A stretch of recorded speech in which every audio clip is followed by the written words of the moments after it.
तो उसके लिए हमने सबसे पहले हमने ये जानना होगा, दृढ़ निश्चय करना होगा कि जिस परमात्मा को हम प्राप्त करने के लिए प्रयत्न करेंगे उसके लिए जो भी कीमत हमने देनी पड़ेगी वो देंगे, तो वास्तव में वो परमात्मा है भी कि नहीं। तो उसकी पहचान के लिए हमने कोई आधार बनाने पड़ेंगे। उसके लिए आधार क्या है? सर्वप्रथम हमारे सद्ग्रंथ। वैसे तो सर्वप्रथम हम मानते हैं प्रत्यक्ष दृष्टा को, लेकिन फिर भी हम अपने उस थ्योरी को हम नकारा नहीं कर सकते जिसको आज तक श्रोधार्य मानते रहे और सत्य मानते रहे। तो हम पहले थ्योरी फिर प्रैक्टिकल दोनों से हम सिद्ध कर लेंगे कि सचमुच कौन है परमात्मा। तो इसके लिए हमने सबसे पहले अपने सद्ग्रंथों की थ्योरी को देखेंगे कि उनमें क्या लिखा है, और फिर प्रैक्टिकल। जब दोनों एक जैसा रिजल्ट देंगे तो ही इज गॉड, वो परमात्मा है। तो पुण्यात्मा, श्रीमद् भगवत गीता अध्याय नंबर 4 के श्लोक नंबर 32 में 32 में कहा है कि अर्जुन, मैंने अभी आपको अध्याय नंबर 4 के श्लोक नंबर 25 से लेकर 30 तक जिन साधकों और साधनाओं की जानकारी दी है, और वो साधक चाहे कोई देवी देवताओं को पूजता है, उसी को सत्य मानता है, पापनाशक जानता है, कोई स्वाध्याय करता है, कोई तीक्ष्ण अहिंसावादी व्रत ही करके मुंह पर पट्टी बांध के नंगे पैरों घूम कर अपनी साधना को सही मान रहा है। चौथे अध्याय के 32वें श्लोक में कहा है कि इन यज्ञों माने धार्मिक अनुष्ठानों की जानकारी ब्रह्मणे मुखे सच्चिदानंद घन ब्रह्म ने अपने मुख कमल से बोली है। पुण्यात्मा, दास ने एक शब्द बोला था, गुरु बिन काहुन पाया ज्ञाना, जो थो था भूस छिड़े मूड किसाना, गुरु बिन वेद पढ़े जो प्राणी, समझन सार रहे अज्ञानी। श्रीमद् भगवत गीता चारों वेदों का निष्कर्ष है। चौथे अध्याय के 32वें श्लोक में यहां एक ब्रह्मणे मुखे शब्द है। इस ब्रह्मणे मुखे शब्द का हमारे अनुवादकर्ताओं ने, इस दास से पहले जो अनुवाद दास ने किया है गहरी नजर गीता में एक पुस्तक बनाई है, यानी उसका अनुवाद समझो श्रीमद् भगवत गीता का अनुवाद है, उसका नाम लिखा है गहरी नजर गीता में। इससे पहले जितने महापुरुषों के आप अनुवाद उठाकर देखोगे उसमें क्या लिख रखा है? वेद की वाणी में ब्रह्मणे मुखे का अर्थ किया है वेद की वाणी। और इन्हीं अनुवादकर्ताओं ने 17वें अध्याय के 23वें श्लोक में इसी ब्रह्मणे का अर्थ किया है सच्चिदानंद घन ब्रह्म। वो यथार्थ अनुवाद है, वो सही अर्थ है। यहां ये विचलित हो गए, तो ये विद्वान नहीं थे, इसलिए इन्होंने अनुवादों का अड़ंगा कर दिया। अपनी ओछी सोच से अर्थ भी अनर्थ कर दिए। ब्रह्म का अर्थ भगवान होता है, तो ब्रह्म का अर्थ कोई वेद करता है तो महामूर्ख है। वेद एक सिद्धांत है, संविधान है, भगवान की जानकारी देता है, उसके नियम बताता है, और ब्रह्म भगवान है। जैसे एक राजा है, राजा का संविधान है, वो उसके नियमों का, उसके अंदर उसके सारे नियम लिखे हुए हैं, कैसे एक प्रजा को रहना चाहिए, क्या अपराध है, कैसा ना करना चाहिए। और कहीं पर कोई राजा का अर्थ और संविधान लिख दे तो वो अर्थ ठीक नहीं कर रहा, अनर्थ कर रहा है। इसी प्रकार यहां ब्रह्मणे माने सच्चिदानंद घन ब्रह्म, और मुखे अपने मुख कमल से बोली गई वाणी में विस्तार से कहे हैं। सच्चिदानंद घन ब्रह्म ने अपने मुख कमल से बोली उस अमृत वाणी में उन धार्मिक युगों की जानकारी, अनुष्ठानों की जानकारी विस्तार के साथ कही है, और उसको तत्व ज्ञान कहते हैं। और उसको जानने के बाद तो सभी कर्मों से मुक्त हो जाएगा। अब गीता ज्ञान दाता कौन है? ये ब्रह्म है। जैसे दास ने शब्द सबसे पहले ये बोला था कि ब्रह्म शब्द पर्याप्त है, लेकिन ब्रह्म का अर्थ भगवान कहो, साहब कहो, राम कहो। तो ये सत्संग एक ऐसा जटिल समस्या बन गई, ये अध्यात्म मार्ग, कि दास यदि किसी पॉइंट को कच्चा छोड़ के आगे चलेगा तो प्रथम बार सुन रहा भक्त कुछ नहीं समझ पाएगा। इसलिए एक ये सामूहिक लेक्चर दिया जाता है आध्यात्मिक टीचर होने के नाते, तो उसमें ये ध्यान रखा जाता है कि शायद प्रथम कक्षा के बच्चे भी आए जो पहली बार दीक्षा लेने आए, और किसी के वैसे कहने वैसे भी श्रोतापन कराते। तो ये इसलिए यहाँ थोड़ा सा डिफाइन करेंगे, जैसे साहब कहो, ब्रह्म कहो, राम कहो, गॉड कहो, अल्लाह कहो, खुदा कहो, ईश कहो, ब्रह्म कहो। अब जैसे एक तहसीलदार भी साहब है, प्रभु है, स्वामी है अपने विभाग का। ऐसे ही आगे चले, हम थोड़े शॉर्ट में बताऊंगा। जैसे डिप्टी कमिश्नर भी साहब है, मंत्री भी साहब है, मुख्यमंत्री भी साहब है। आप अंडरस्टूड, आपको खूब समझते हो आप कि ये साहब कितने स्तर के हैं। और प्रधानमंत्री भी साहब कहलाते हैं और राष्ट्रपति जी भी साहब ही कहलाते हैं। तो इसे समझ लेना। तो ये इसलिए ब्रह्म, अब जैसे मुख्यमंत्री जी है, ये एक क्षेत्र के मालिक है, स्वामी है, ये पूर्ण स्वामी नहीं है, पूरे भारत के स्वामी नहीं है। इसी प्रकार यहाँ जो ब्रह्म शब्द है, ये ब्रह्म है 21 ब्रह्मांड का स्वामी। इसको ज्योत स्वरूपी निरंजन, गीता अध्याय नंबर 4 के श्लोक नंबर 32 में स्वयं कहता, मैं काल हूं, ये काल ही है। और काल भी स्वामी है। जैसे एक जेल का सुप्रिटेंडेंट, वो जेल का स्वामी है, सुप्रिटेंडेंट साहब भी है, ऐसे ही ये काल साहब है, 21 ब्रह्मांड का स्वामी है, या एक जेल है, ये जेल का सुप्रिटेंडेंट साहब है, ये समझ लो। तो ऐसी ऐसी इसने 21 जेल बना रखी है, एक ब्रह्मांड भी ये जेल है।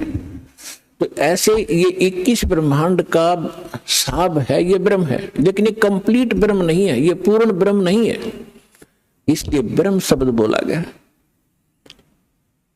तो यहां प्रत्येक इसके अंग को हमने समझने के लिए ऐसे करना पड़ेगा। तो इस ब्रह्म ने श्रीमद् भगवत गीता का ज्ञान श्री कृष्ण जी में प्रवेश करके, जैसे को प्रेत बोलती है किसी के अंदर, ऐसे बोला। ऐसे ही इस काल ने एक ब्रह्मा कुमारी पंथ चलाया अभी 100 वर्ष पहले लगभग, और उसमें एक प्रेत आता है, वो कहता अहम ब्रह्मास्मि, मैं ब्रह्मा हूं।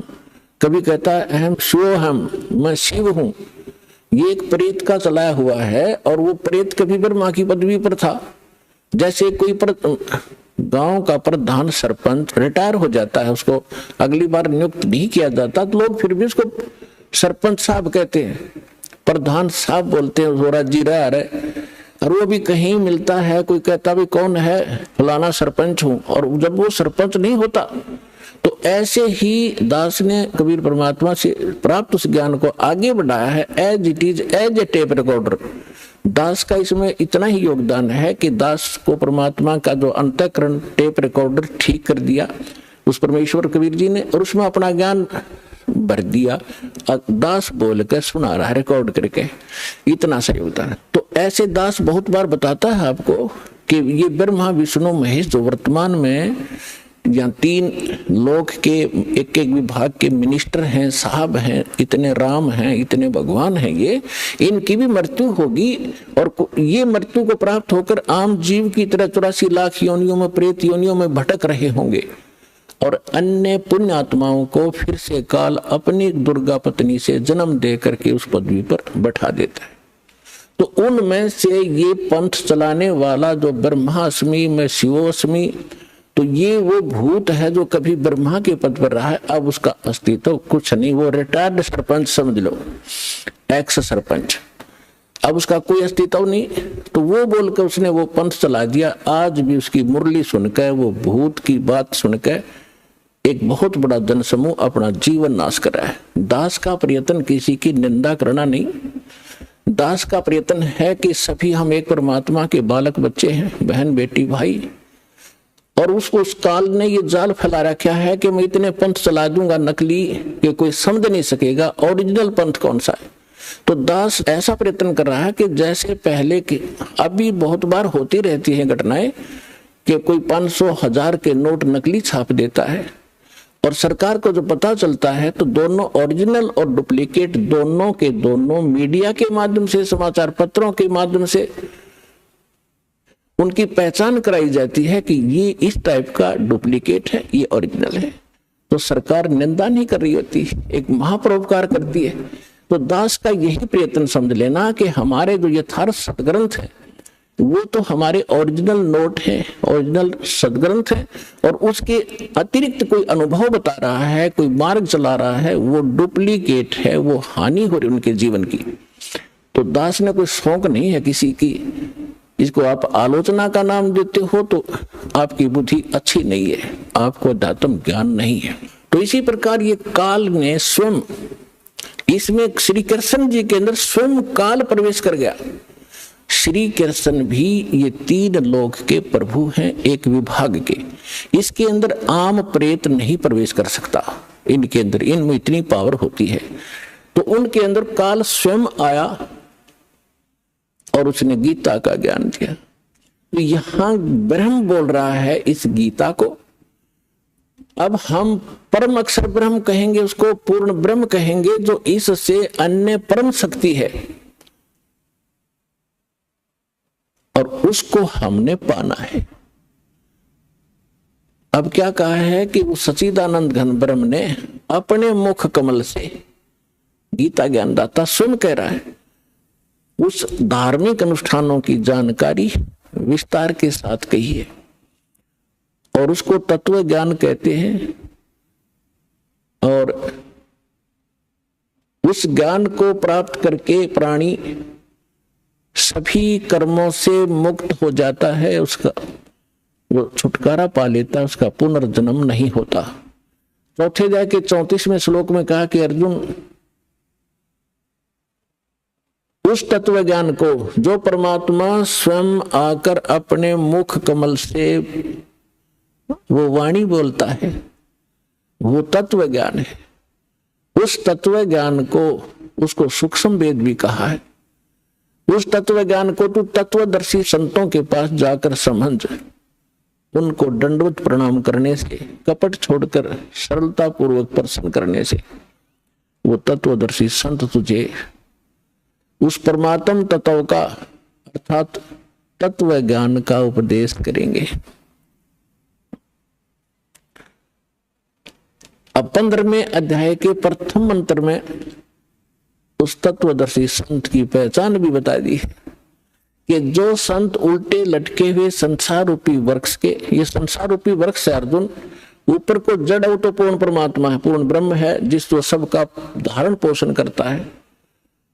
15वें अध्याय के 1 से लेकर 4 श्लोक में और 16-17 श्लोक में 3 पुरुष, 3 भगवान, 3 ब्रह्म स्पष्ट किए हैं। सरपुरुष कहो, सरब्रह्म कहो, ये तो काल है। सर माने नासवान, ये 21 ब्रह्मांड का स्वामी, ये सरब्रह्म है। और दूसरा अक्षर ब्रह्म, अक्षर पुरुष कहो, चाहे प्रभु कहो, स्वामी कहो, राम कहो, ब्रह्म कहो, ये 7 शंख ब्रह्मांड का स्वामी है। इसकी आयु बहुत लंबी है लेकिन इसकी भी मृत्यु है, इसलिए इसको भी अक्षर पुरुष कहा है, ये चिरस्थायी है। और फिर तीसरे नंबर का जो परमात्मा है, परम अक्षर ब्रह्म कहलाता है, वो बताया उत्तम पुरुषत्व अन्य, जो 17वें श्लोक में कहा 15वें अध्याय के, उत्तम पुरुषत्व अन्य परमात्मा इति उदाहरता, ये लोग तरम अविश्ववर्ती अवैश्वर है, वो परमात्मा इन दोनों से अन्य है। जो 15वें अध्याय के 16वें श्लोक में सरपुरुष और अक्षर पुरुष कहे हैं, इनसे कोई अन्य है वो परमात्मा जो सबका धारण पोषण करता 3 लोकों में प्रवेश करके। तो 15वें अध्याय के प्रथम श्लोक में बताया कि ऊपर को जड़ और नीचे को शाखा वाला ये उल्टा लटका हुआ संसार रूपी पीपल का वृक्ष समझो, एक फॉर एग्जाम्पल दिया है। और जो संत इसके सभी विभाग बता दे, न्यारे न्यारे, भिन्न भिन्न, सवेदवित, वह वेद के तात्पर्य को जानने वाला है, वह वेद का ज्ञाता है, वो तत्वदर्शी संत है। तो पुण्यात्माओं 600 वर्ष पहले परमात्मा स्वयं आए थे, जैसा उनका विधान है कि वो स्वयं आकर अपने मुख कमल से उस तत्व ज्ञान का प्रचार करते हैं जो हमारे नकली धर्मगुरुओं ने, डुप्लीकेटों ने रिजेक्ट करके कूड़े की टोकरी में डाल रखा था, धानक जुलाहा कहकर, उसकी वाणी झूठी कहकर। आज दास को परमात्मा ने जोरी बनाया, उस लाल को परखा और उसको कूड़े की टोकरी से उठाकर आज सिद्ध कर दिया कि Kabir is God, Kabir is God, Kabir is complete God.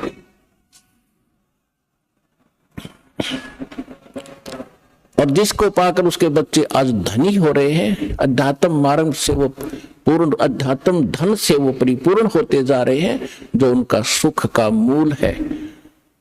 और शास्त्र विरुद्ध साधना दुख की मूल होती है, जो आज तक हम सभी करते रहे। अब जो प्रसंग चल रहा है उसी पर आते हैं कि परमात्मा ने 600 वर्ष पहले आकर कहा था, अक्षर पुरुष एक पेड़ है, निरंजन वाकी डारे, तीनों देवा शाखा है, भाई पात रूप संसारे। अक्षर पुरुष एक पेड़ है, सरपुरुष वाकी डार, और तीनों देवा उसके आगे शाखा है, ये पात रूप संसार। अब आपको बहुत बार उल्टा लटका हुआ संसार रूपी वृक्ष का एक चित्र बनाया है, वो दिखाया है। तो परमात्मा ने मूल को छोड़ दिया, जो जमीन से बाहर दिखाई देता वो सारे पार्ट बता दिए।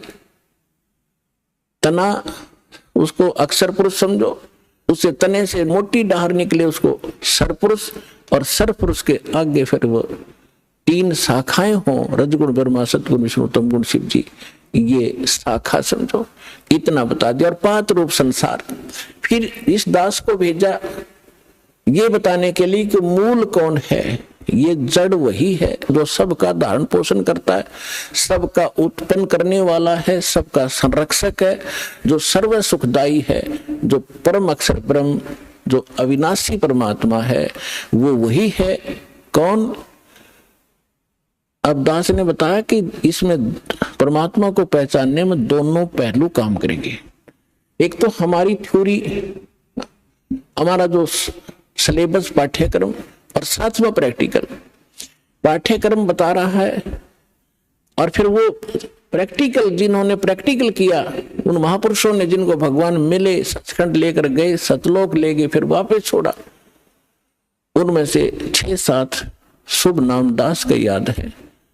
आदरणीय धर्मदास साहिब जी, गांव बांधवगढ़, मध्य प्रदेश, वर्तमान में छत्तीसगढ़ होगा वो।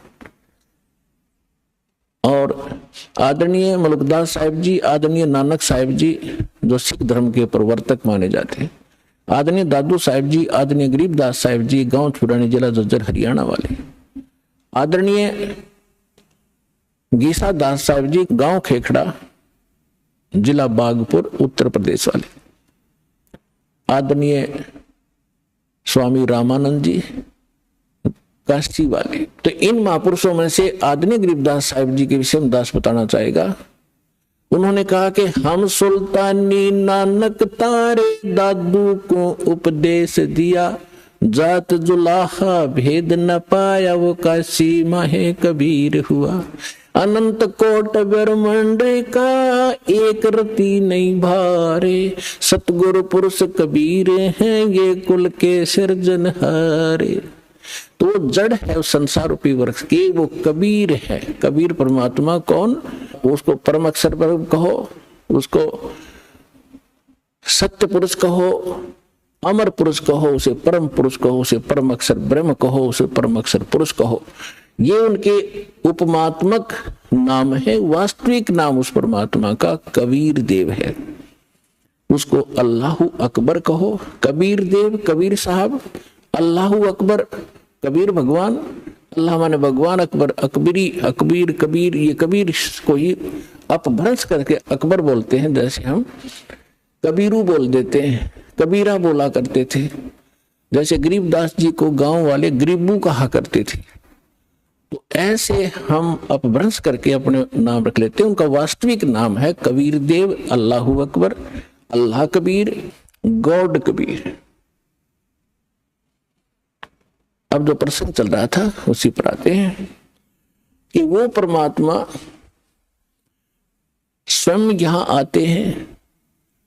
अब इसमें दोनों पहलू साथ चलेंगे कि जिनको भगवान मिले उन्होंने प्रैक्टिकल किया, और जो हमारे सदग्रंथ आज तक हमें ज्ञान दे रहे थे, हमारे धर्मगुरु समझ नहीं सके, वो हमारा दुर्भाग्य और उनका भी दुर्भाग्य कहेंगे, क्योंकि वो उनकी बुद्धि काल के वश थी। अब हम सतगुरु शरण में आ गए तो हमारे ऊपर काल की जकड़ नहीं रही, इसलिए आप इस ज्ञान को समझ रहे हो। जिस दिन आपका नाम खंड हो जाएगा, यहां से कनेक्शन कट गया, परमात्मा का पंजा आपसे उठ जाएगा, आपको यही शब्द कड़वे लगने लग जाएंगे, और ये हमारे यहाँ भक्त भी आपको बुरे बुरे दिखाई देंगे, क्योंकि काल प्रवेश कर जाएगा, आपकी बुद्धि को भ्रष्ट कर देता है। आज तक ब्रह्मा विष्णु में इसकी गांठ बांध रखी, इसने चक्कर बांध रखा, समझने नहीं दिया। आपकी क्या औकात, आप इस मालिक की शरण से दूर होकर आप सुखी हो जाओगे। जून का महीना हो और एसी रूम से बाहर निकल कर कोई सुखी हो सकता है? चाहे शराब पी कर निकले जा बाहर, गली में पड़ा रहो, बेशक वो कहा रहो शराब के नशे में मैं बहुत सुखी हूं, अब सुखी हूं, खाक सुखी है, रेत में पड़ा पसीने आए पड़े, झागा रे मुख में। तो ऐसी दशा उन लोगों की जो भगवान से दूर हटकर इस काल के खेमे में खेल खेल रहे हैं। चाहे वो भक्ति कर रहे हैं, वो भक्ति भी नकली, या संसारिक सुख प्राप्त करने के लिए वो प्रयास कर रहे हैं, क्योंकि इस काल की साधना से सुख हो ही नहीं सकता। सुख होगा तो इस परमात्मा की ही रजा से, इस साधना से होगा। आदरणीय गरीबदास साहिब जी ने प्रैक्टिकल बताया कि अजब नगर में ले गए हमको सतगुरु आने, अजब नगर में ले गए हमको परमेश्वर आने, आन माने आके, अजब नगर में ऐसे अजब कमाल के लोक में लेके गए भगवान मुझे खुद आकर के, और जल के बिंब अगाध गति हम सूते चादर ताड़े है। अजब नगर में ले गए हमको सतगुरु आण, यानी वो सतगुरु भी हैं, वो भगवान भी हैं। जो सतगुरु होता है, सच्चा ज्ञान जो देता है भगवान ही देता है, भगवान ही सच्चा ज्ञान दे सकता है। तो उनको सीधे भगवान मिले थे, सतगुरु का हो चाहे परमेश्वर का।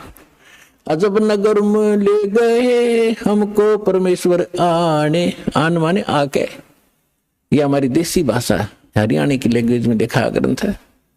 और जल के बिंब अगाध गुटी वहां सूते चादर तान, चादर तान के सोना, यानी कति निश्चिंत हो जाना, बेफिक्र होकर सोना। एक मुहारा है यहाँ देसी कि अच्छा चादर तान के सोए है, सारे काम कर लिए। तो इस तरह कहते हम तो निश्चिंत हो गए कि साधना हमारी सत्य भगवान मिल गए, आंखों सतलोक देख लिया, सत साधना करते रहेंगे, गलती हम करें नहीं, हम निश्चिंत हो गए। हमारे अंदर कोई अब शंका नहीं रही कौन भगवान है और क्या उसको प्राप्त करने का मेथड है, वो सब कंप्लीट प्राप्त हो गया, आंखों देखा। तो दास आपको इतना दृढ़ करना चाहता है, देखो माता पिता अपनी बिटिया का विवाह करते हैं तो वो जाकर लड़के वाले का घर भी देखते हैं, उसकी प्रॉपर्टी से भी परिचित होते हैं, अन्य थर्ड पर्सन से भी पूछते हैं, फिर वो आकर घर बताते हैं कि हम जो लड़का देख कर आए हैं उसके ये बिजनेस है, उसके ये व्यापार है, इतनी उसको प्रॉपर्टी है। तो लड़की को कोई डाउट नहीं होता क्योंकि पिता बता रहा है, थर्ड पर्सन कहे तो शायद शंका हो जाए। तो इसी प्रकार उस परम पिता ने आके आपको ज्ञान दिया है कि जहां तुम जाओगे वहां क्या क्या सुख सुविधाएं हैं, तो आपको डाउट नहीं रहना चाहिए। और फिर साथ के साथ अपने गवाह भी तैयार कर रखे। ये लड़की नू कह मैं जाकर देख के आऊंगी तो वह भी एक बात है, देखा पिताजी झूठ नहीं बोल रहे। तो इसी प्रकार आप जी ने एक नेक भक्त का भी आचरण एक दिखाना है कि जो दास बोल रहा है वो किसी डूम भाट के गीत नहीं है, गॉड गिवन स्पिरिचुअल नॉलेज है, एच इट इज, जो भगवान ने बताया। और जिन महापुरुषों को भगवान मिले उन्हें जो का तो सेकंड किया, हमारे सदग्रंथ बता रहे। अब आपको श्रीमद् भगवद गीता से परिचित कराया, और विशेषकर हिंदू समाज तो जो भगवान की तरफ में पहले से लगे हैं, तो उन्होंने तो गीता का पाठ रोज कर ही रखा तकरीबन।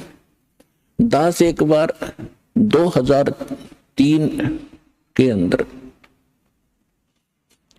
उदयपुर के अंदर सत्संग कर रहे थे, थोड़ी सी संगत होती थी, और हमारे पास एक प्रोजेक्टर सिस्टम हमने किया था और टीवी पर दास दिखा रहा था, बता रहा था। एक बहन सुन रही थी, उसमें प्रोजेक्टर सिस्टम नहीं था, केवल टीवी ही पर हम दिखा रहे थे। टीवी पर थोड़ी बहुत दूर दिखा करते, थोड़े आदमी बैठा करते। उसके तुरंत बाद हमने प्रोजेक्टर ले लिया था भक्तों ने। तो सत्संग कर रहा था, उसमें बताया सारा कुछ, गीता को दिखाया। फिर मैं नीचे आकर एक चारपाई डली थी, उस पर बैठ गया। 10-20 भक्त, कुछ शंका समाधान वाले, कुछ दीक्षा के इच्छुक आकर बैठ गए। एक बहन कहने लगी, जी मैं तो व्रत करती हूँ, शुक्रवार का मैं छोड़ूंगी नहीं। मैंने कहा, बहन आप गीता को मानते हो? कहा, गीता डेली पढ़ती हूँ। मैंने कहा, 6 अध्याय के 16वें श्लोक में गीता जी में लिखा है कि अर्जुन, ना तो ये साधना, ये योग अधिक खाने वाले की सफल हो सकती, और ना बिल्कुल न खाने वाले की, बिल्कुल ना खाना, व्रत रखना, और ना ज्यादा जागने वाले की। लोग दिखावा होगा, मैं 4-2 बजे उठ लेता हूँ, प्रसाद ना करता हूँ और सोता ही नहीं रात में। नहीं, नाम उठत ना हम बैठत, नाम सोवत जागवे, नाम खाते नाम पीते, नाम सेती लागवे।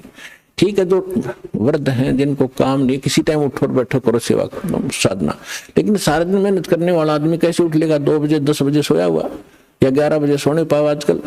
तो कहने का भाव यह है कि ना घना जागने वाले का और ना घना ज्यादा सोने वाला भी मूर्ख है। संध्या पढ़कर सोया उठे 9 बजे, वो क्या भक्ति करेगा? तो कहते सब संयम रखो, सबके अंदर संयम, हर तरह का संयम रखकर साधना करने से होता है। तो मैंने इतना ही कहा था कि गीता अध्याय नंबर 6 के श्लोक 16 में न बोले, जी बिल्कुल सही है, और मैं रोज पढ़ती थी।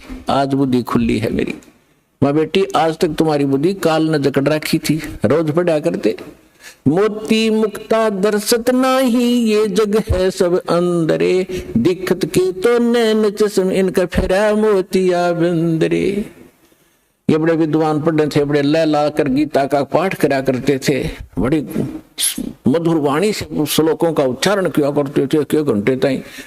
तो खाक था उनके पास, मोतिया बिंद था, उसको पता नहीं इसमें बोल क्या रखा, तुम कर क्या रहे हो। तो आज दास तो बता रहा है कि बुद्धिमान भक्त हैं और इन्होंने गीता और इनको खूब पढ़ा हुआ है, और परमात्मा की शरण में आने से आपकी बुद्धि ओपन हो जाती है, काल का प्रेशर प्रभाव हट जाता है, आप खूब आसानी से सोच लेते हो और समझ सकते हो। तो गीता के अंदर जो दास ने प्रमाण दिए, विशेषकर हिंदू समाज जिनसे खूब परिचित है कि ऐसा ही लिखा है, लेकिन समझ नहीं सके थे। आप विद्यार्थी, अगर विद्यार्थी सिलेबस समझ ले तो फिर टीचर की क्या आवश्यकता है, फिर आप पे पढ़ जाते सारे। तो टीचर इसलिए बनाए जाते हैं कि सब अनुभव करते हैं, सिलेबस को पढ़ते हैं, फिर बच्चों को सुनाते, फिर प्रैक्टिकल करवाते। थ्योरी से प्रैक्टिकल होता है, एज इट इज होगा, बिल्कुल सही होगा। अब आपको सुनाते वेदों से। वैसे वेद, चारों वेदों का सारा श्रीमद् भगवद गीता है, लेकिन इस मन के अंदर ज्यादा ही अड़ंगा भर दिया इन अज्ञानियों ने, तो वेद भी पैरेलल साथ लेने पड़ेंगे। परमात्मा की पहचान क्या है, वो क्या करता है। अब जैसा भी आपने पाठ प्रकाश के समय सुना कि सतलोक से चलकर आए, वो परमात्मा सतलोक से चलकर आए कबीर जी। और गरीबदास जी भी कहते हैं कि अलल पंख अनुराग है सुन मंडल रह थीर, दास गरीब उधारिया में सतगुरु मिले कबीर। और अजब नगर में ले गए हमको सतगुरु आने। धर्मदास जी कहते हैं सतलोक से चलकर आए काटन यम की जंजीर। मुल्कदास जी भी कहते हैं कि अमरलोक से चलकर आए काटन यम की जंजीर। तो इसी प्रकार सभी महापुरुषों ने जिनको परमात्मा मिले हैं, रामानंद जी ने कहा कि दो ठौर है एक तू, भया एक से दो। और गरीबदास हम कारणे तुम आए हो मगजो, वहां से चलकर आए हो। मगजो माने वो सफर तय करके आए हो, इतना लंबा हमारे लिए आए हो। अब वेद क्या बताते हैं, ऋग्वेद मंडल नंबर 9 सूक्त 86 के मंत्र 26 और 27 में, ऋग्वेद मंडल नंबर 9 सूक्त 82 मंत्र 1, 2, 3 में, ऋग्वेद मंडल नंबर 9 सूक्त चम्मन के मंत्र 3 में, ऋग्वेद मंडल नंबर 9 सूक्त 94 के मंत्र 1 में, ऋग्वेद मंडल नंबर 9 सूक्त 95 मंत्र 2 में, ऋग्वेद मंडल नंबर 9 सूक्त 96 यानी 96 के मंत्र 16 से लेकर 20 में, फिर ऋग्वेद मंडल नंबर 9 और सूक्त 1 के मंत्र 8 और 9 में, और भी अनेक स्थानों पर बहुत सारे ढेर सारे प्रमाण हैं, लेकिन ये हमें पर्याप्त हैं इतने मंत्र परमात्मा को पहचानने के लिए। इनमें यही प्रमाण दिया है कि वो परमात्मा मनुष्य सदृश है और ऊपर धूलोक के तीसरे पृष्ठ पर, यानी ऊपर 4 लोक हैं, एक सत्यलोक, फिर अलखलोक, उससे ऊपर अगमलोक, फिर अकय, उसको अनामी लोक भी कहते हैं। तो प्रत्येक लोक को 3 विभागों में बांटा हुआ है। जैसे अपनी दिल्ली राजधानी है, एक तो बाह्य क्षेत्र है जो ग्रामीण क्षेत्र होता है, और एक बाजार क्षेत्र है, बाजार में जहां दुकान दुकानें हैं, बाजार है, और तीसरा वो स्थान है जहां हमारी पार्लियामेंट हाउस है। तो ऐसे बताया है कि वो धूलोक, धू माने उस तेजों में पृथ्वी सतलोक में वो परमात्मा राजा के समान सिंहासन पर विराजमान है, सिर पे मुकुट है, देखने में वो राजा जैसा लगता है और वहां रहता है। ऐसा ही परमेश्वर ने खुद बताया है, ऐसा ही महापुरुषों ने जिनको भगवान मिले उन्होंने बताया है कि उस परमात्मा के एक रूम में बाल कहो, बाल का छिद्र कहो जो रोमकूप कहलाता है, करोड़ सूर्य मिला दे, करोड़ चंद्रमा, इतनी रोशनी उस मालिक की वो भी फीकी पड़ जाए।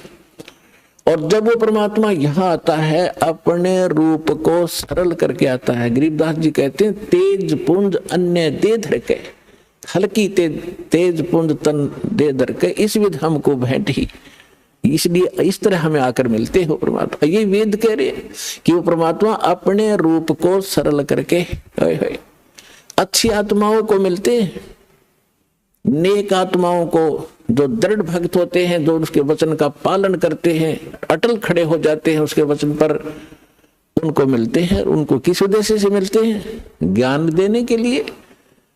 और फिर वो परमात्मा एक कवि जैसा आचरण करते हैं, कवियों की तरह कविताओं के माध्यम से, लोकोक्तियों के माध्यम से, दोहा दोहावलियों के माध्यम से अपने तत्व ज्ञान का प्रचार बोल बोल के अपनी अमृतवाणी में वो करते हैं, सुनाते हैं। उसको लिपिबद्ध कर लिया जाता है, वो सच्चिदानंद घन ब्रह्म की वाणी कहलाती है।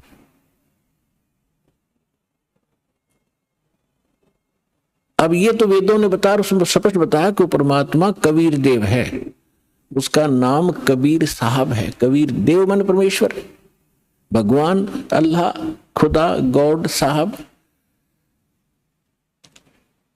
अब यही परमात्मा उन अच्छी आत्माओं को मिलते हैं। एक समय एक धर्मदास नाम के बहुत बड़े धनी व्यक्ति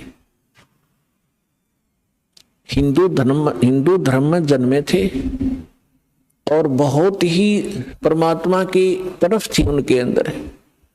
पुण्यात्माओं, पिछले संस्कार का जो प्राणी होता है वही भगवान के लिए तरफ रहे होते हैं। वो पिछले बहुत अच्छे संस्कारी होते हैं, पिछले पुण्य उनके अंदर प्रेरणा करते रहते हैं, उनको टिकने नहीं देते हैं कि कोई भगवान ढूंढे कहीं, चाहे वो भले ही कोई ना कोई साधना की उसने सहारा ले ही रखा होता है, वो टिक ही नहीं सकता। चाहे वो हनुमान पूजा, चाहे गणेश जी की पूजा करे, और चाहे वो कितना मंदिर मस्जिद गुरुद्वारों में जाता हो, या कोई गीता वेद का कोई पाठ श्लोक करता हो, वो टिक नहीं सकता। चाहे कोई व्रत रख रहा है या चाहे कोई तपस्या कर रहा है, वो डले ढोता ही रहता है, उसके बस की बात नहीं।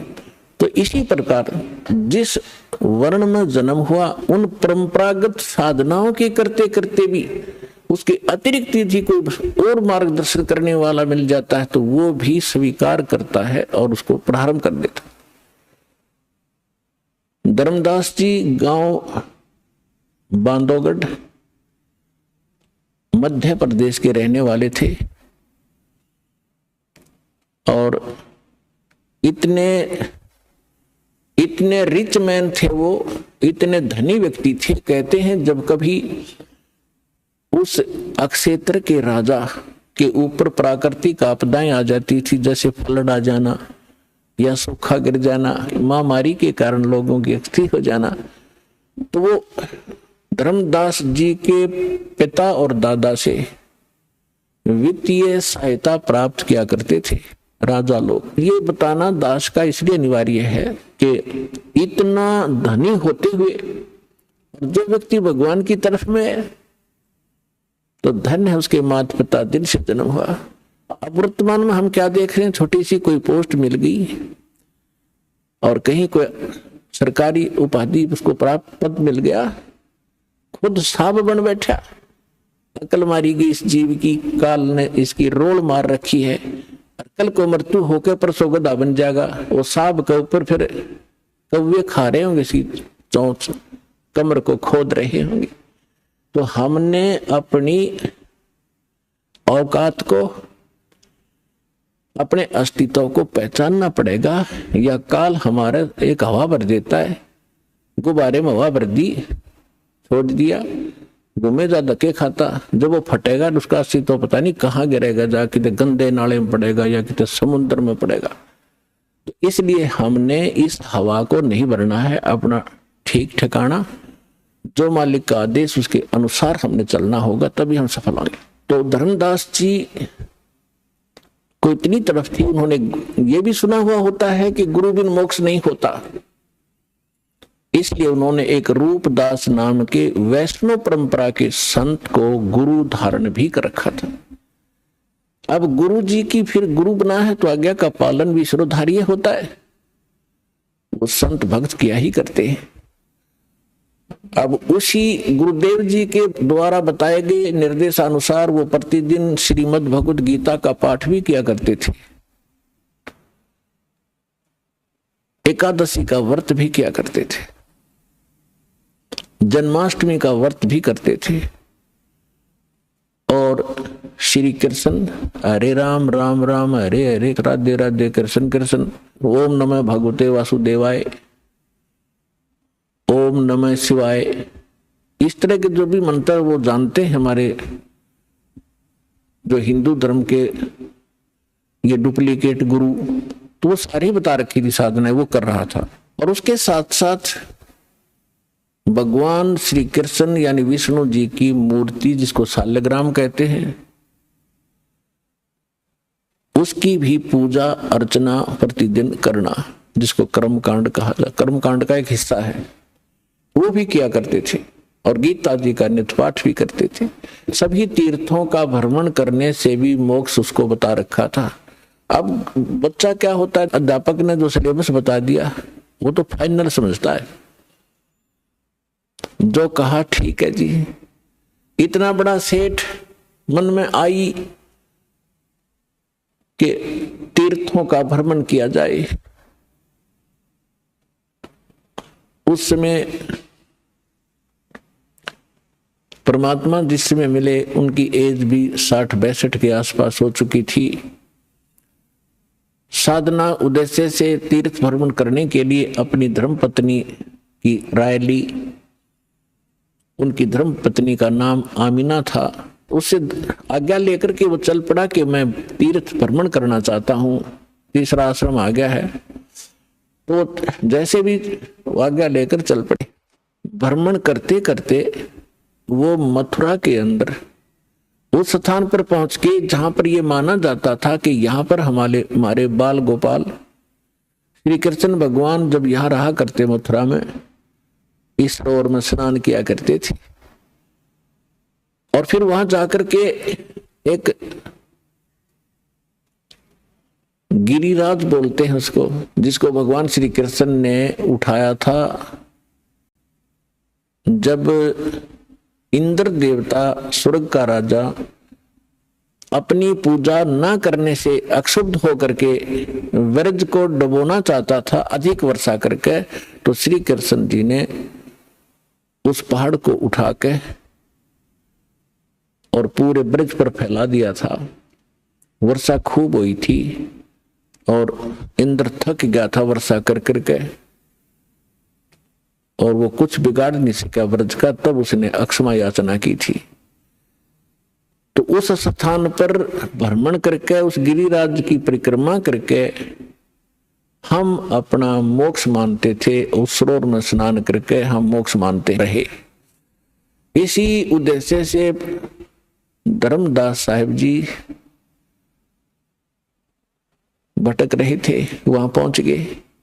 सुबह सुबह उठे, उस सरोवर में स्नान किया जिसमें जल अधिक था नहीं, क्योंकि हम उसमें नहाना इसलिए उचित समझते रहे कि इससे मोक्ष होगा, चाहे गहरा भी क्यों ना हो, उसमें कीचड़ भी क्यों ना हो, हमें तो भगवान चाहिए।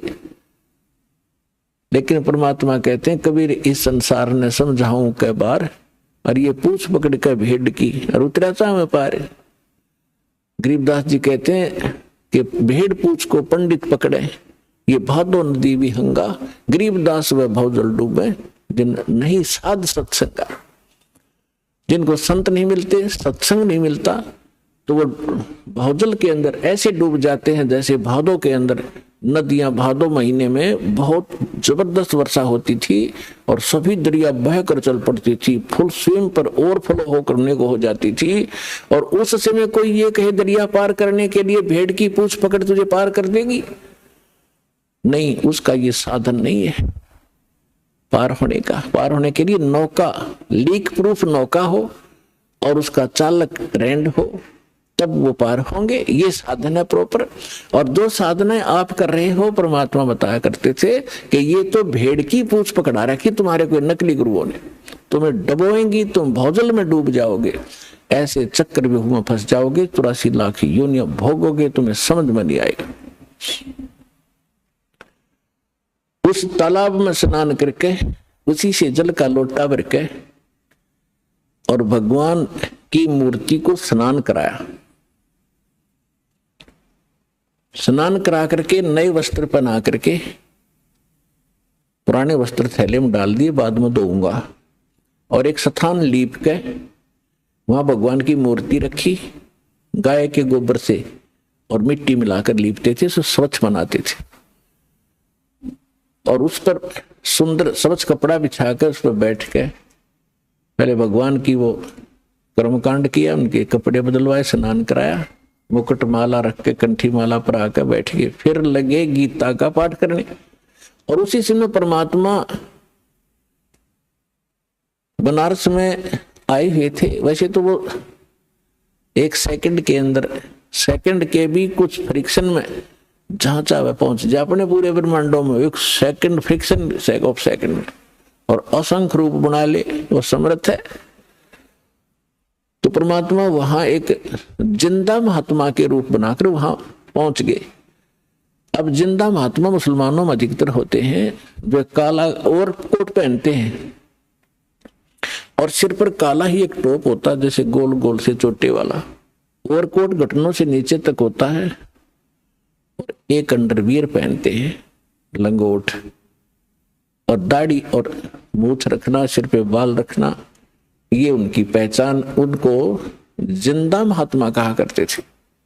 और जिन भी महापुरुषों को मिले हैं इस वर्तमान में, आदरणीय धर्मदास साहिब जी को, आदरणीय मुर्गदास साहिब जी को, आदरणीय नानक साहिब जी को, आदरणीय दादू साहिब जी को, आदरणीय गरीबदास साहिब जी को, आदरणीय गीसा दास साहिब जी को, इन सबको ये मिले हैं जिंदा महात्मा के रूप में। आदरणीय रामानंद जी को मिले हैं, वो उस समय जो प्रगट थे, 5 वर्ष की आयु का शरीर दिखा रहे थे, उस में मिले। तो इनको सभी को जिंदा महात्मा के रूप में मिले हैं। दर जिंदे का रूप सैल वृंदावन कीनी, तहाँ मिले धर्मदास करते हैं बहुत अधीनी। भगत का एक गुण होता है कि बहुत प्यार से, विनम्र भाव से बात करता। जहां भक्ति की चर्चा चलती है तो परमेश्वर जाके थोड़ी दूरी पर बैठ के जिंदा महात्मा का रूप बनाकर 50 फुट की दूरी पर, क्योंकि वो हिंदू थे और परमात्मा की वेशभूषा उस समय उस धर्मदास की दृष्टि से एक मुसलमान की थी, इसलिए उनकी क्रियाओं को दूर से देख रहे थे।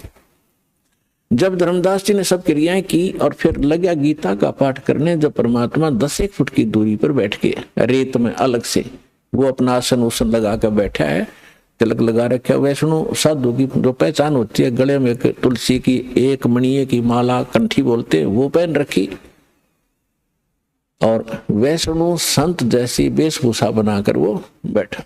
तो परमात्मा ने काफी सब कुछ सुना। धर्मदास जी ने सोचा कि एक मुसलमान भक्त, एक साधु, साधु भी भक्त ही होते हैं क्योंकि वो भगवान के लिए भटक रहे होते हैं। जितने भी आज संत बने हैं ये पहले भगत थे और फिर नटपट का ज्ञान सुन लिया इधर से, फिर इन थोड़े से मैच्योर हो गए, इन थोड़ी बहुत बोलने की शैली सुधार ली और ये संत बन गए, बाकी श्रोता हो गए। सारा का खिचड़ी ज्ञान है ही आपके स्पष्ट है, समक्ष है। तो परमात्मा सुनते रहे। धर्मदास जी ने सोचा बड़ी ध्यान से सुन रहा भाई, आज तो ये हो सकता है इसका ज्ञान समझ में आ जाए, इसका कल्याण हो जाए। अब जैसे गीता अध्याय नंबर 4 के श्लोक नंबर 25 से लेकर 30 तक यही फैसला दिया है गीता ज्ञानदाता ने कि जो भी जैसी साधना करे अपनी आत्मा अपनी उस साधना को पापनाशक जानता है। पापनाशक मीन मोक्षदायक। पापनाश होंगे तो भी मोक्ष होगा। यदि उसको पता हो यह ठीक नहीं है तुरंत त्याग दे, कोई भी ना करे उस कार्य को। तो धर्मदास जी ये सोच बैठे थे कि हमारा जो धर्म है, हमारा जो धर्म है धार्मिक क्रियाएं, ये सर्वश्रेष्ठ है, मुसलमानों से श्रेष्ठ है। इस दृष्टिकोण से उसने देखी रुचि।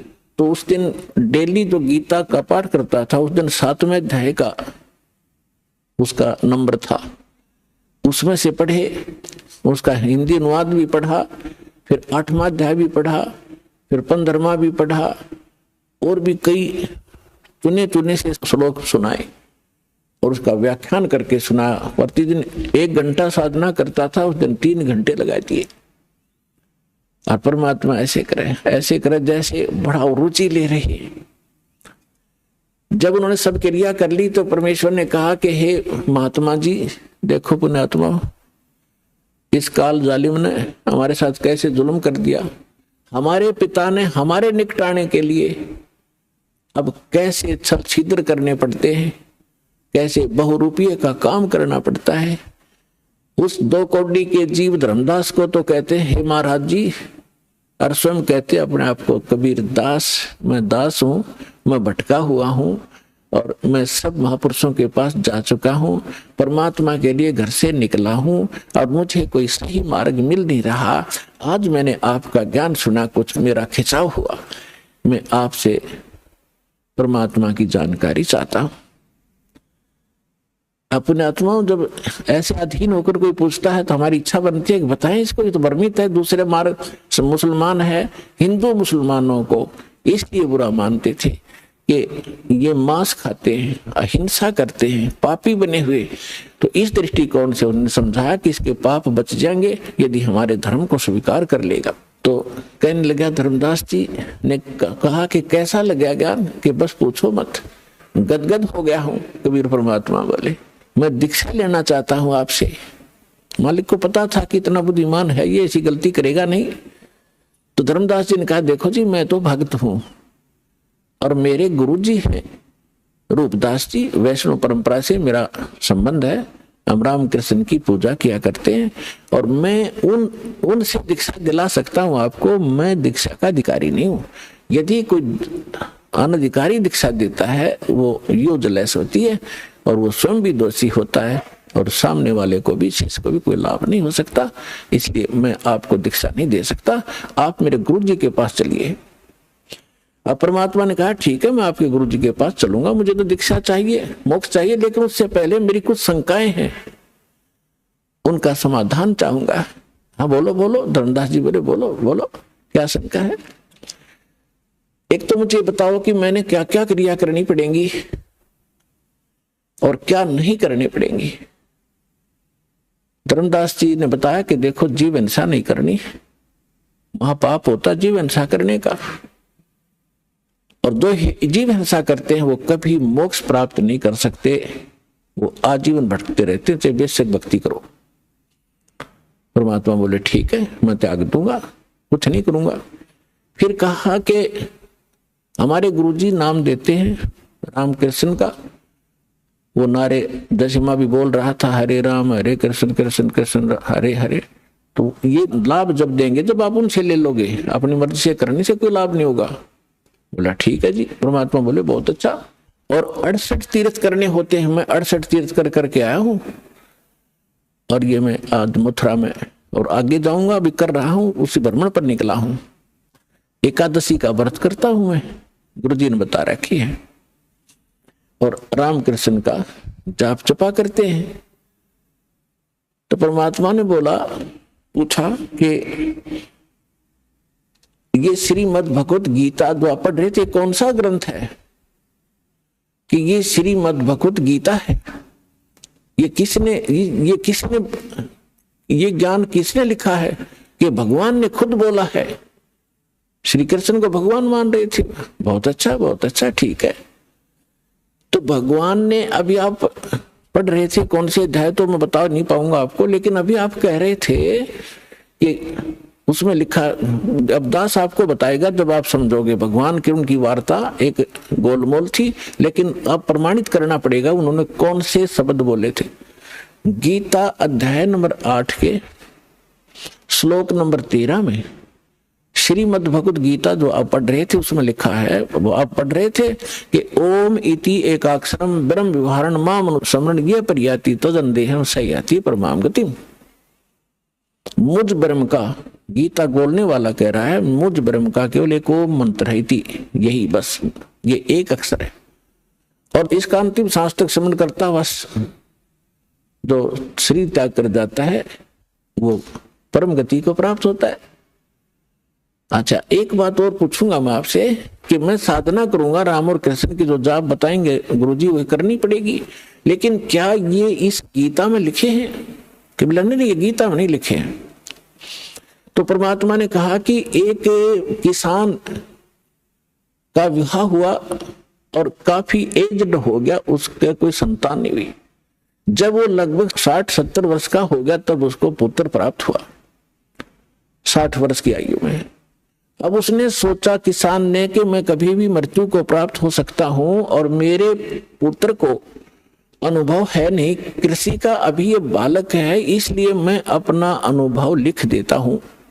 उसने एक पैड पे, एक डायरी में, बही होती थी पहले, बही बोलते थे, उसमें सारा अनुभव लिख दिया, कौन सी फसल कौन से सीजन में और कितनी बार जमीन को बहाकर संवार कर बोनी चाहिए, कितना उसमें प्रति एकड़ बीघा बीज डालना चाहिए, कितने समय पर उस पर पानी देना चाहिए, सिंचाई करनी चाहिए, कब उसमें खाद डालना चाहिए, और कैसी स्थिति होगी जब वो परिपक्व होगी, उसकी ये स्थिति होगी, तब उसको काट कर उसको भूसा अलग करके घर ले आना चाहिए, फिर उसे रोटी बना के खानी चाहिए। वो सारा कुछ लिख दिया। धर्मदास जी सुन रहे, हाँ जी ठीक है, फिर ठीक है। और फिर उस पिता की मृत्यु होगी और पिता ने कहा था, बेटा यदि मेरी मृत्यु हो जाए तो आप मेरा अनुभव इसके अंदर लिखा है, इसको पढ़ना और इसके अनुसार अपनी कृषि खेती करना। अब वो बेटा क्या कर रहा है, पिताजी ने बताया था गेहूं बोने के लिए बो रखी है भांग उसने। पिताजी ने बोला था कि इसमें अरहर की दाल बीजना, उसने बीज रखा वहां पर घास धतूरा। तो क्या वो किसान का पुत्र धनी हो जाएगा या वो वस्तु प्राप्त कर लेगा? तो उसका पिता बता के गया था कि नहीं ऐसा कभी नहीं हो सकता। धर्मदास जी उत्तर दे रहे, क्या तो मूर्ख है, वो तो वही करना चाहिए जो पिताजी ने उसमें अनुभव लिखा है। परमात्मा बोले, गीता का ज्ञान आप बताते हो, भगवान ने बोला। हाँ जी, और भगवान ने इसमें लिखा नहीं, जो मंत्र जाप आप करते हो, जो क्रियाएं आप करते हो, व्रत रखते हो, 6 अध्याय के 16वें श्लोक में व्रत को बना किया है। आप एकादशी के दिन भूखे मरते हो, तो आप उस किसान के पुत्र से कम है क्या? शतब्द हो गया धर्मदास, क्योंकि पुण्यात्मा पहली बार चाहे कितनी सच्ची बात समझा दे पर अंदर स्वीकार्य नहीं होती, उसका रिएक्शन होता है।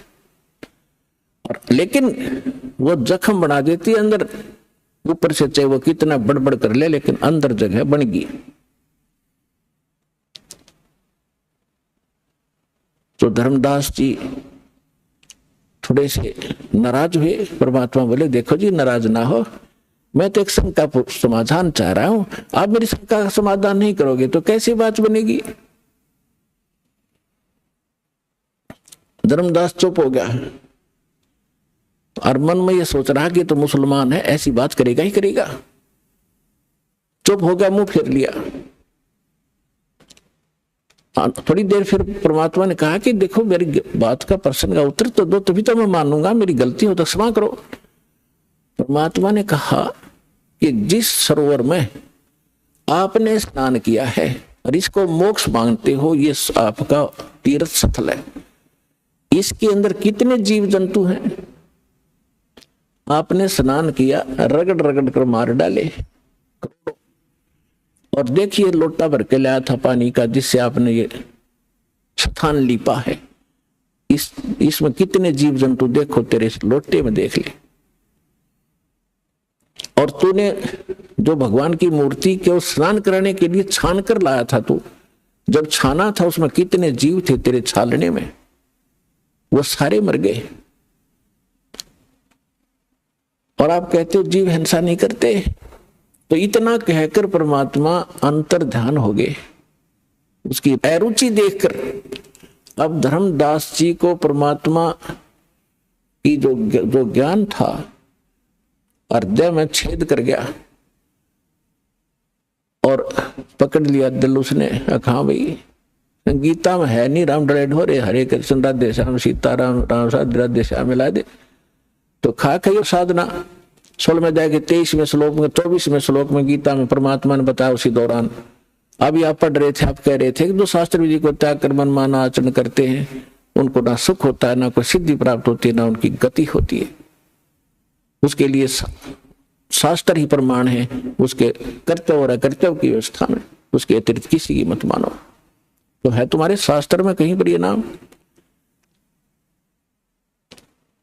धर्मदास जी स्तब्ध हो गए, सर घूम गया। और फिर भगवान सामने से अंतर ध्यान हो गए तो वो और ज्यादा चिंतित हो गए कि इतना विद्वान पुरुष, भगवान तो नहीं माना उसने, लेकिन ये जरूर मान लिया कोई महापुरुष सिद्धि वाली थे और कितना बढ़िया ज्ञान बताया। और मैं महामूर्ख, आगे ज्ञान सुना नहीं, मेरी मंद बुद्धि, दुर्भाग्य मेरा। और ये कैसा गंदा ज्ञान मेरे अंदर समा चुका है, मैंने सत्य ज्ञान को स्वीकार नहीं किया। ऐसी बहुत गलानी बनी, लेकिन अब बने क्या, रोने के सिवा कुछ शेष नहीं था। सारी रात करवट ले ले रात बिताई, रह रह कर पर अर्ज की, हे भगवान उस महात्मा को फिर मिला दे। हे परमात्मा कौन था वो, भगवान था ही क्या, एक बार मुझे फिर से मिले, मैं सारी बात सुनूंगा। सारी रात बैठकर रो रो कर काटी। सुबह उठा वक्त से उसने सोचा तो रोटी बना ले और फिर खोज करूंगा उस संत का कि तो बैठा पा गया तो यहाँ तीर्थों पर। सुबह उठा, एक मोटी लकड़ी जंगल से तोड़कर श्याम ने ला रखी थी, लाके रखी हुई थी। वह मोटी लकड़ी चूल्हे में लगाई, उसके साथ सहयोगी लकड़ी जला करके अग्नि जला दी लगा करके। वो मोटी लकड़ी कुछ गिल्ली सी थी, ज्यादा गिल्ली नहीं थी पर थोड़ी थोड़ी ठीक सी थी। और उसके पिछला हिस्सा जो कटा हुआ था और वो थोड़ी सी थोथी थी, तुर्की होलो थी, उसके अंदर सुराख था, उसमें चींटियां भरी पड़ी थी। खाना बना रहा था, खाना बनाते बनाते सुबह उठकर वक्त से बनाने लगा तो निकट जब वो लकड़ी आई, उसका एंड, लास्ट एंड आया लकड़ी का, तब उसका ध्यान पड़ा। सारी भात बना ली, रोटी बना ली, क्या देखा कि चींटियां अंडे मुंह में लेकर सफेद सफेद और उस लकड़ी से बाहर निकलने का प्रयत्न कर रही है। लकड़ी के एंड पर एक तरल पदार्थ उबल रहा है, गर्म होने के कारण वो बाहर निकलती है, उसमें गिर कर चटक चटक जल रही है। जब धर्मदास जी ने देखा कि वो तेरे की आज तो अनर्थ हो गया, आज तो जुल्म हो गया, इस सारे भात में ना जाने इतनी लंबी लकड़ी में 2-2.5 फुट की लकड़ी जल गई है, इसमें तो करोड़ों चींटी मर गई, विद एग, अंडों समेत मर गए हो। भगवान आज जैसा पाप अपराध मुझसे कभी नहीं हुआ होगा। तुरंत शेष लकड़ियों को बुझा, जल डाला। अब सोचा कि इस पाप से बने हुए अन्न को मैं कैसे खाऊं, आज तो बहुत अपराध हो गया। उसने सोचा आज मैं निराहार रहूंगा, इस आहार को किसी साधु संत को खिला दूंगा, मैं पाप मुक्त हो जाऊंगा। भक्त श्रद्धालु जैसी उनकी आत्मा अलाउड करती है उसी तरह अपने को पाप मुक्त करने की वो चेष्टा किया ही करते हैं, शायद ऐसे बच जाऊं। अब सारे उस भोजन को लेकर थाली में रख के कपड़ा ढक के और चला संत की खोज में। अब हम क्या सोचा करते थे, हम हिंदू वर्ण में हम सोचते थे अब उस सारे भोजन को लेकर दरके थाली में और साफ कपड़ा ढक के और चला संत की खोज में। हम साधु संत को किसको मानते हैं, या दाढ़ी बड़ी हो, सिर पे बाल हो बड़े बड़े, लाल कपड़े पहन रखे हो, गले में माला हो, या कतीनी वस्त्र हो, राख लपेट रखी हो, लंगोट बांध रखा हो ओनली, या मूंड मुंडा रखा हो, कति गोटम गोट हो, लाल कपड़े अवश्य हो, हम ऐसे को संत मानते हैं। तो परमात्मा ने ऐसे एक साधु का रूप बनाया, लाल कपड़े पहन के, दाढ़ी मूछ थी ही, और उनको बांध के जैसे ये ऋषि में ऋषि अगर हिंदुओं के ऐसे बैठ गए एक वृक्ष के नीचे। धर्मदास जी की नजर पड़ी कि हाँ संत बैठे हैं। जाते ही थाली रखती और कहा भगवान भोजन पाओ, दास का भोजन पाओ। परमात्मा बोले रख दे भाई, धर्मदास मुझे भूख लगी है। जब उन्होंने धर्मदास नाम कहा तो सामने देखा, लेकिन परमात्मा का रूप अन्य था, नहीं पहचान सका। उसने सोचा मैं भंडारे करता रहता हूं, साधु संत आते हैं, जानते होंगे मुझे। जो ही थाली रखी, परमात्मा के पास एक करमंडल था, लोटा, उसमें से जल उठाया कबीर परमेश्वर ने और उसको मंत्र पढ़ा अन्नदेव की आरती का एक, और पूरी भात पर छींटे मार दिए, वो सारी भोजन पर थाली में एकदम सारा भोजन, रोटी भी जो भी सब्जी थी सब कुछ चीटी बन गई।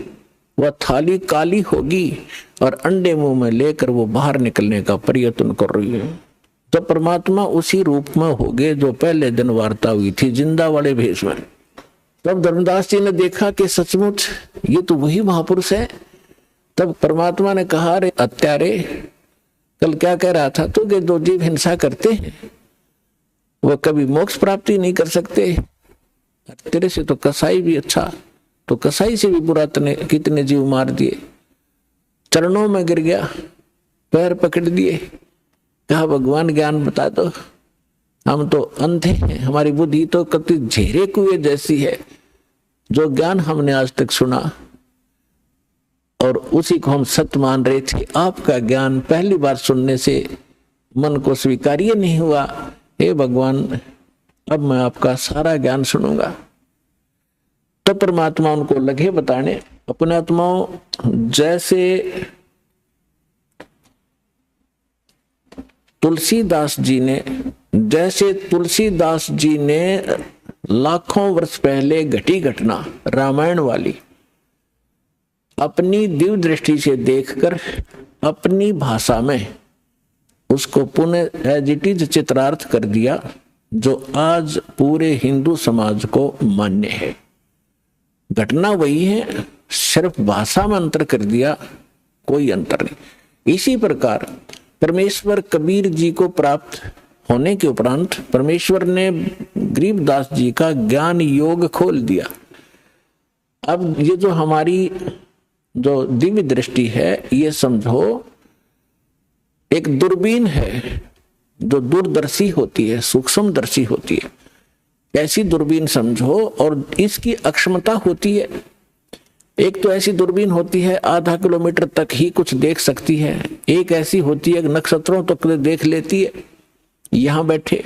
तो इसी प्रकार जो तुलसीदास जी की जो दिव्य दृष्टि थी, दूरदर्शी, थोड़ी अक्षमता की थी, और गरीबदास जी के को प्राप्त जो दिव्य दृष्टि थी उसने असंख्यों युग पहले का ज्ञान और आज से 600 वर्ष पहले जो भगवान के साथ घटना घटी और भविष्य का जो ज्ञान उन्होंने अपनी अमृतवाणी में बताया है।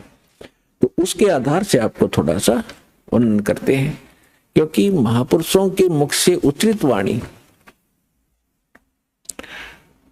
और इस दास के मुख से आप तक पहुंचेगी तो ये एक असर करेगी न्यारा।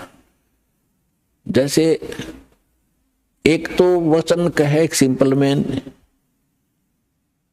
कि यहां से बरवाला से लेकर जींद तक रोड बना दो, और एक यहाँ का मुख्यमंत्री जनसाधारण मेरे जैसा थे सारा दिन कहें जाओ अधिकारियों ने जाके कि ये वहां से वहां तक रोड बना दो, कभी नहीं बनेगा। और वो एक बार कहेगा अगले दिन काम शुरू हो जाता है। इस प्रकार उसके वचन में शक्ति है। इसी प्रकार संत परम पिता का नुमाइंदा होता है, प्रतिनिधि होता है, उसके पास परमेश्वर की शक्ति होती है, उसके आदेश से वो काम शीघ्र होता है। दर्जन दे का रूप शैल वृंदावन कीनी, कहाँ मिले धर्मदास करते हैं बहुत अधीनी। गरीबदास जी अपने अमृतमय वाणी में भगवान से प्राप्त उस दिव्य योग से, दिव्य दृष्टि से देखा हुआ एज इट इज बोल रहे और लिखवा रहे। दास उसको सुना रहा है। बहुरंगी वरियाम कामनी कामी सोई, दर सतगुरु का रूप धनी उतरे है लोई। ए संसार, गरीबदास जी कह रहे हैं, जिंदा महात्मा का रूप धर के सैल वृंदावन की सैर सपट्टा करने के लिए चले। और तहां मिले धर्मदास जो करते हैं बहुत अधीनी, बहुत विनम्र आत्मा के थे। बहुरंगी वरियाम कामनी कामी सोई, बहुरंगी ना जाने किस रूप में कहां प्रकट हो जाता है। और दर सतगुरु का रूप धनी उतरे हैं लोई, सतगुरु का रूप बनाकर यानी तत्वदर्शी संत रूप में खुद धनी खुद मालिक वहां आकर प्रकट हुए थे। बहुरंगी वरियाम कामनी कामी सोई, दर सतगुरु का रूप धनी उतरे हैं लोई। परम उजागर ज्ञान ध्यान बहुरंगी बाना, तहां मिले धर्मदास आचार विचार दीवाना। परम उजागर ज्ञान, बहुत ही ओजस्वी वाणी परमात्मा की, तत्व ज्ञान, और वहां मिले धर्मदास जो इस कर्म कांड नकली साधना का दीवाना हो रहा था, हटना नहीं चाहता था। परमात्मा ने पूछा, है उन आत्माओं, पता नहीं आपका यह बालकपन कब खत्म होगा, या काल की भांग तुमने झूठे सुख की पी रखी है कद उतरेगी। आप यहाँ एक कहर भोग रहे हो, चाहे राष्ट्रपति है किसी भी देश का, जीव का जीवन है ये। आज प्रधानमंत्री है, कल मृत्यु हो गया, गधा बन गया, तो खाक सुख है ये। झूठे सुख को सुख का है ये मान रहा मनमोद, ये सकल चबीना काल का, कुछ मुख में कुछ कोद। परमात्मा इतने खाड़े कर रखे आपके लिए, अपने बच्चों को दृढ़ भक्तों को मिलते हैं, उनसे उनको अपना गवाह बनाते हैं, फिर वो भी आपको क्या बता रहे। तो क्या कहते हैं, हाथ जोड़ कर भगवान बैठे एक दो कोडी मारे जैसे नीच के सामने। थोड़ा सा धन पा के फूल गया, फिर भी आत्मा में जगह है, वो डलेड हो रहा है, शास्त्र साधना कर रहा है, स्वयं एक वैष्णव संत की वेशभूषा बना रखी थी, तो सबसे उत्तम मान रहा था अपने आप को। तो हाथ जोड़कर कहते हैं, कौन तुम्हारी जात, परमात्मा पूछते हैं उससे धर्मदास जी से, कौन तुम्हारी जात कहां से आए स्वामी। हे मालिक, स्वामी जी भगवान कह रहे हैं आप कहां से आए हो, आपकी क्या जाति है। कौन तुम्हारी जाति कहां से आए स्वामी, पूछे पुरुष कबीर धनी साहेब निकामी। पूछे पुरुष कबीर, पुरुष माने परमात्मा, परमात्मा कबीर वो कुल का मालिक, कुल धनी साहेब, निष्काम भाव से निस्वार्थ भाव से परमार्थ के लिए अपने उस आत्मा के अज्ञान को हटाने के लिए ये फार्मूला अडॉप्ट किया। कौन तुम्हारी जात कहां से आए स्वामी, पूछे पुरुष कबीर धनी साहेब निकामी। अब क्या बताते हैं धर्मदास जी, हम वैष्णव बैरागी धर्म में सदा रहा ही, सुधर न बैठे संग कल्प ऐसी मनमाही। कि मैंने तो है ना वैष्णव धर्म से दीक्षित हूं मैं, और वैष्णव धर्म मेरा है, और मैं शूद्र के साथ निकट नहीं रहते, शूद्र के निकट नहीं रखते हम, यानी स्वच्छ रहते हम सर्वोत्तम हैं। अब क्या कहते हैं, सोन जिंदाम में ज्ञान को अधिक आचार विचार, हमरी करनी जो करे वो उतरे भव जल पार।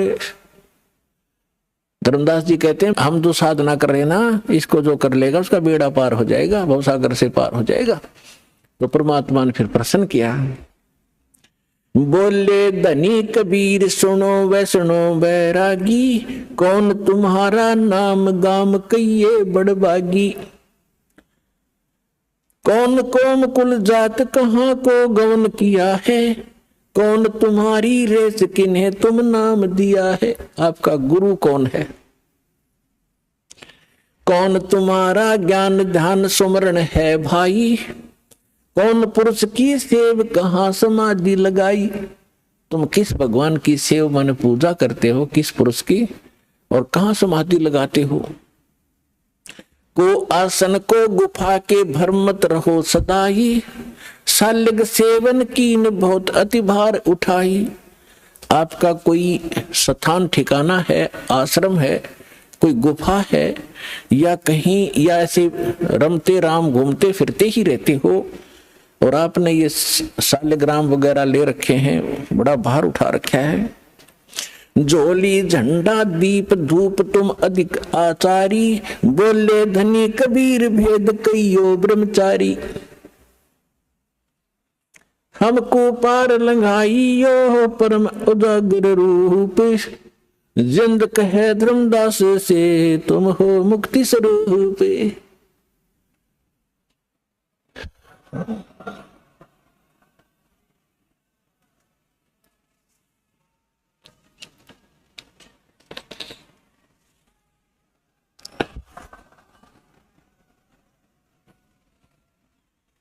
अब परमात्मा ने उस जीव के निकट पहुंचने के लिए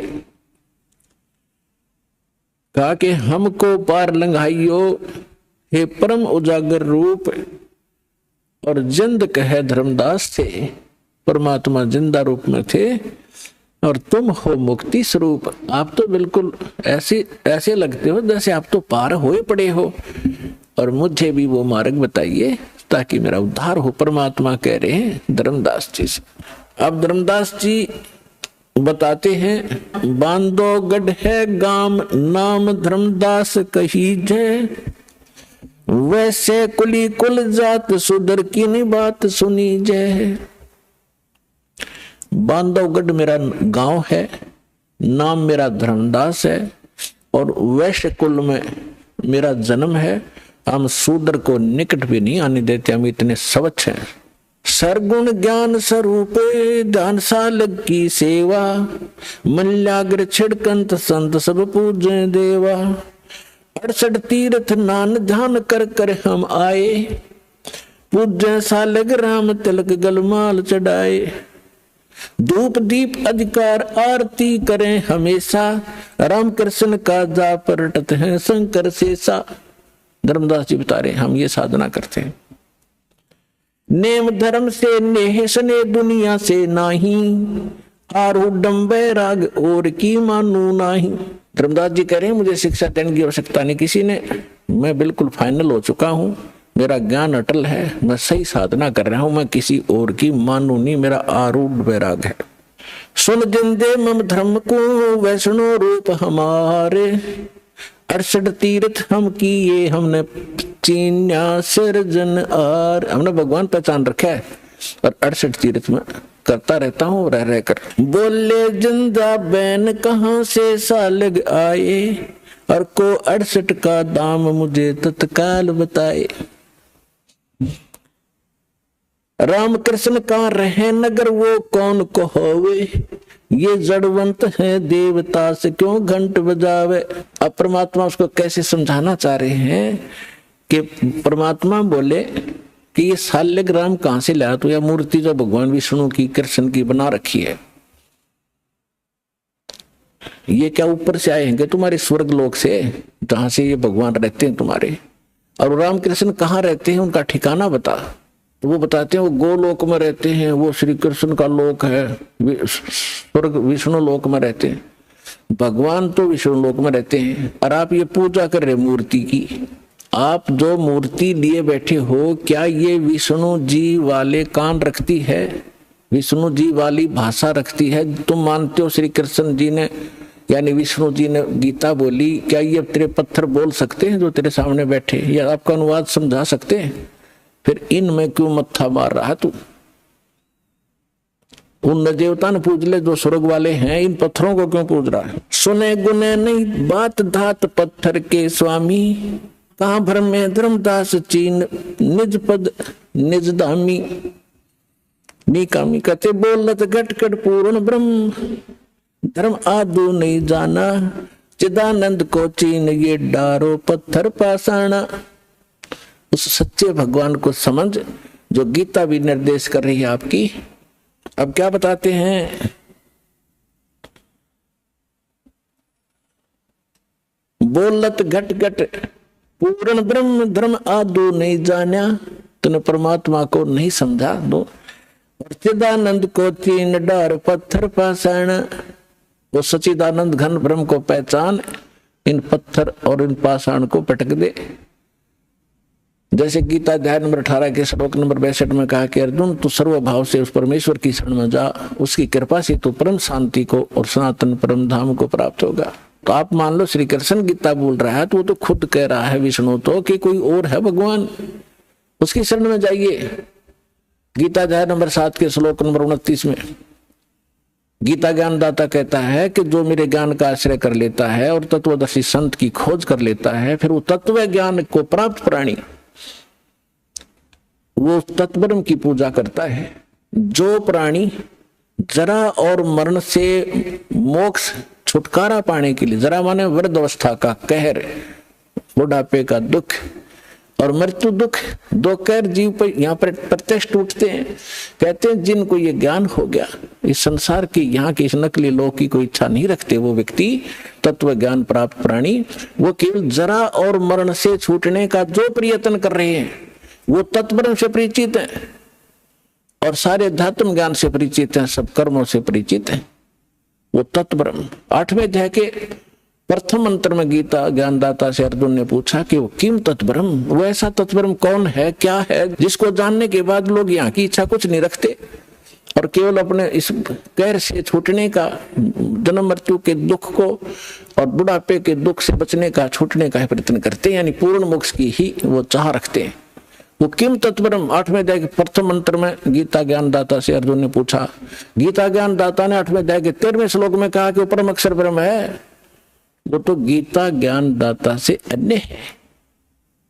गीता अध्याय नंबर 15 के श्लोक 1 से 4 और गीता अध्याय नंबर 15 के 16-17 श्लोक में स्पष्ट किया है, इन सभी प्रभुओं की जानकारी दी है। अक्षर पुरुष एक पेड़ है, सरपुरुष वाकी डार, तीनों देवा, रजगुण ब्रह्मा, सतगुण विष्णु, तम गुण शिव जी, ये शाखा है, पात्र रूप संसार। और मूल कौन है? वो परम अक्षर ब्रह्म है।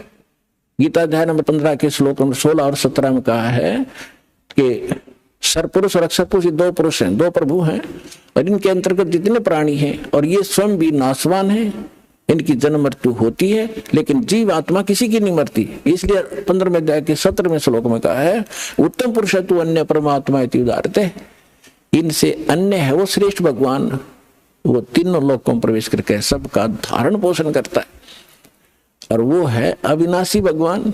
तो परमात्मा ने कहा कि आपका गीता ज्ञानदाता कहता है 15वें अध्याय के 4थे श्लोक में कि अर्जुन उस तत्व ज्ञान की प्राप्ति के उपरांत परमेश्वर के उस परम पद की खोज करनी चाहिए, जहां जाने के बाद साधक फिर लौटकर कभी संसार में नहीं आते।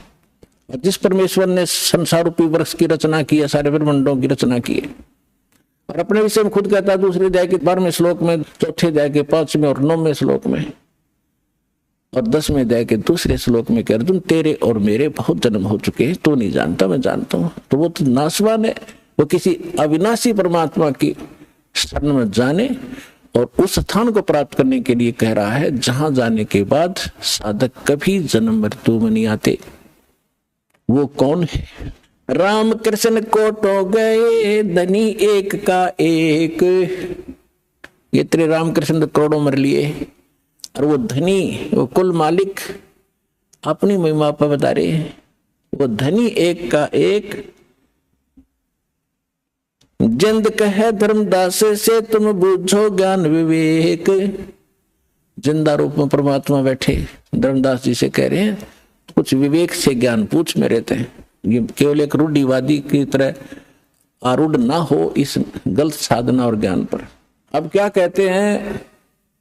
बोलत है धर्मदास सुनो जिंदे मम बानी। देख कितनी बुद्धि खराब हमारी।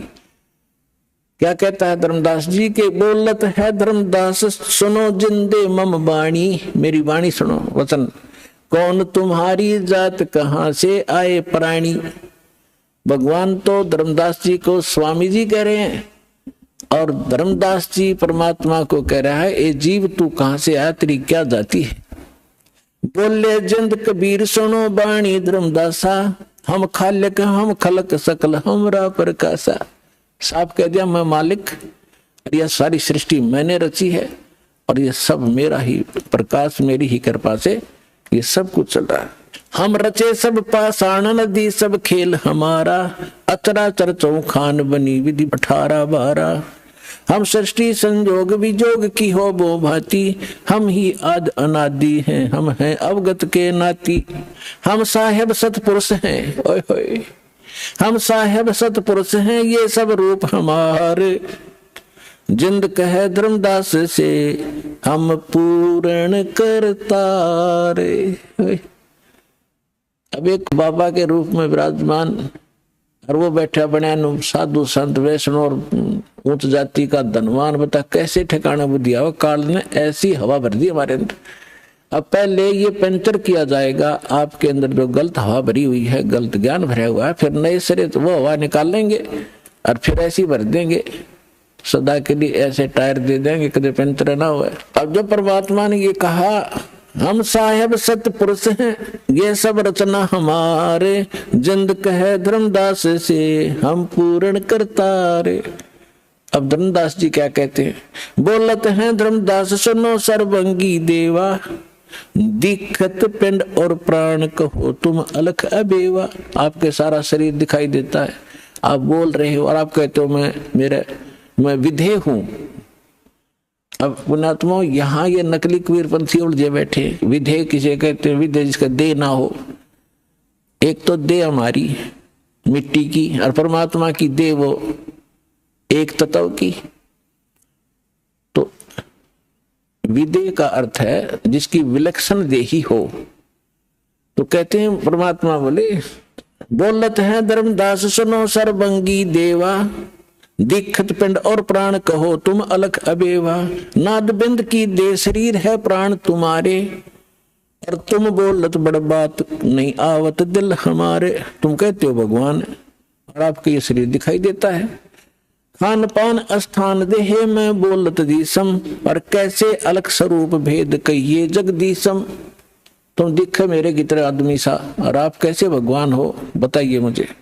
बोलत जिंद अबंद सकल गढ़ साहेब सोही। निर्वाणी निज रूप सकल से न्यारा होई। हम ही राम रहीम करीम पूर्ण करतारा। हम ही बांधे से तू संग चढ़े पद्म 18। हम ही रावण मारा लंक पर करी चढ़ाई। हम ही 10 सिर फोड़ देवता की बूंद छुड़ाई। हम ही शक्ति से सती सीता और जति लक्ष्मण हनुमाना। हम ही कल्प उठाए करते हैं हम ही 6 माना। अब क्या बताते हैं परमात्मा कि तेरे रामचंद्र का ब्योत नहीं था, रावण को मार दे या उस समुद्र पर पुल बना ले। हाथ जोड़ के खड़ा रहा 3 दिन थी समुद्र में जब हमने जाकर के वहां एक पहाड़ के चारों तरफ रेखा खींच दी थी अपनी सोटी तय, डंडी तय, और वो पत्थर हल्का कर दिया था, फ्लोटिंग बना दिया था सिद्धि तय, और ये अनुमान अर्थ बाद में हमने ठाठा लाए थे। और जब बना था और रावण मरे था, राम पर जब बखलकती अंदर से पुकार की थी हमारे को, जब हमने जाके तीर ठोका था, हम दिखाई नहीं देते, हमारी देह ऐसी है।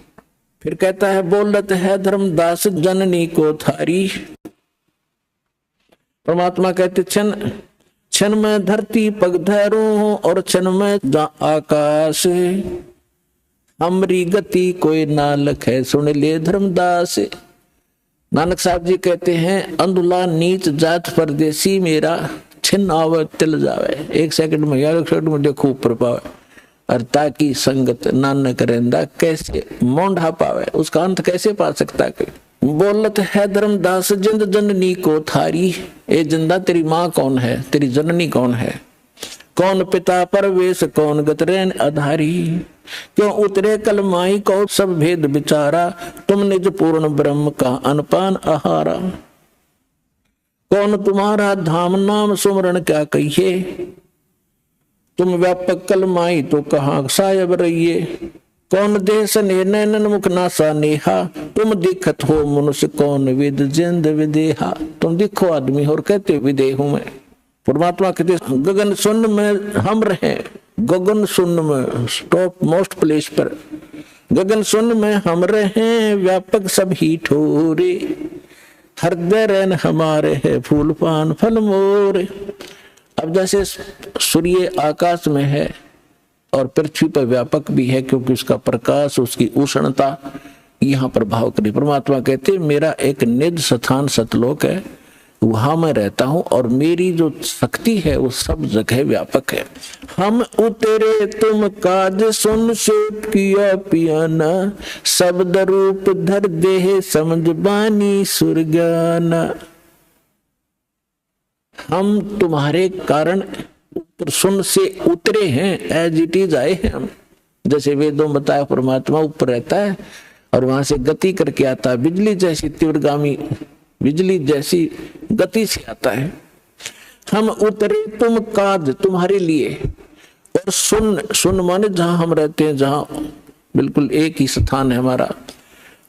सुन से किया पियाना, शब्द रूप दे धर समझ बाणी सुरज्ञाना। निरख परख कर देख नहीं भौतिक हमारी काया। परमात्मा बोले हाथ लगा के देख मेरा, ये मेरा शरीर तुम्हारे जैसा नहीं है। धर्मदास जी ने हाथ लगाया, जैसे रुई पकड़ लिया करें कि हार्ड नहीं, ऐसे पूरा शरीर दबा दबा के देखा। नरक परख कर देखना नहीं हमरा भौतिक काया, हम उतरे तुम काज नहीं कुछ मोह ना माया। तुम दुखी पा रहे हो, भटक रहे हो, दुख पा रहे, इसलिए तुम्हारे कारण मैं यहां आया।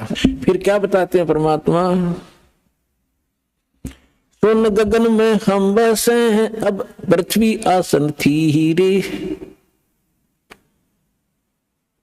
परमात्मा कहते हैं हम सतलोक में रहते हैं और अब तेरे सामने बैठा हूं।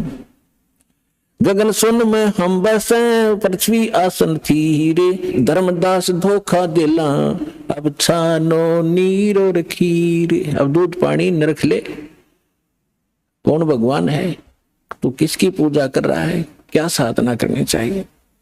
फिर क्या बताते हैं परमात्मा, ना जन्मू ना मरू और मैं ही आऊं जाही। क्योंकि परमात्मा कहते मैं ही आता और जाता हूं, एज इट इज जाता हूं, एज इट इज आ जाता हूं, मैं किसी जन्म नहीं लेता। शब्द विहंगम सुन में ना मेरा धूप न छाही। बोले जिंद सुनो धर्मदासा, हमरे पिंड प्राण निश्वासा। परमात्मा बोले सुन ले धर्मदास, हमारे तुम्हारे जैसा शरीर नहीं है, मेरा शरीर श्वास से नहीं है। गर्भ योनि में हम नहीं आए, मादर पिदर ना जननी जाए।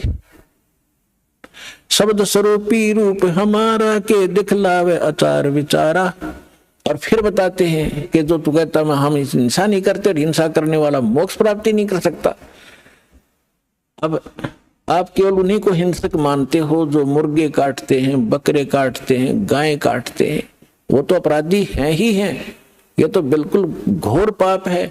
लेकिन पाप तो वो भी है जो तुम सत्तर ब्राह्मण की है हत्या, जो चौका तुम देवो नेता। जैसे डेली पोछा मारते हो फिनाइल से, पहले मिट्टी और गोबर से लिपा करते थे, इसमें कहते हैं एक ब्राह्मण की हत्या, भगत, ब्राह्मण माने भक्त साधक, वैसे तो किसी की भी हत्या कर दे आदमी की तो भी घोर पाप है, और भगत की हत्या और ज्यादा पापदायक बताई। फिर कहते हैं अगर तुम ब्राह्मण की हत्या को बहुत बुरी मानते हो तो 70 ब्राह्मण की है हत्या, जो चौका तुम देवो नित्या। जो तुम रोज चौका लीपते हो ना और फिर रोटी खाना बनाते हो, इतना पाप इकट्ठा हो जाता जैसे 70 ब्राह्मण मार दिए हो। 70 ब्राह्मण की है हत्या, जो चौका तुम देवो नित्या। ब्राह्मण संस हत्या जो हुई, जल स्नान करत हो सोई। जिस जोड़ में, जिस तालाब में तू नहा के निकला है और जिसमें जीव जंतु पड़े हैं, जैसे नहाते समय तूने रगड़ रगड़ कर मार डाले, कहते 1000 ब्राह्मण की हत्या कर दी, इतना पाप तेरे कोई सरोवर में, इस तीर्थ में स्नान करने से लगा।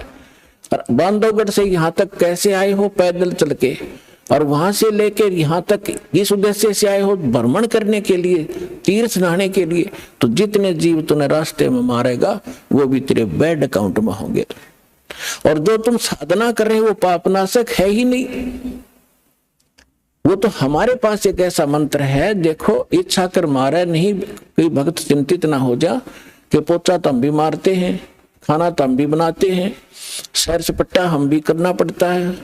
तो यहाँ परमात्मा ने बताया कि जैसे आप कपड़ा है, कपड़ा पहनते हो तो उसको वो मैल होगा ही होगा, मैल ना होगा तो उसको साबुन और जल उसका साधन बताया है कि उसको स्वच्छ रखो।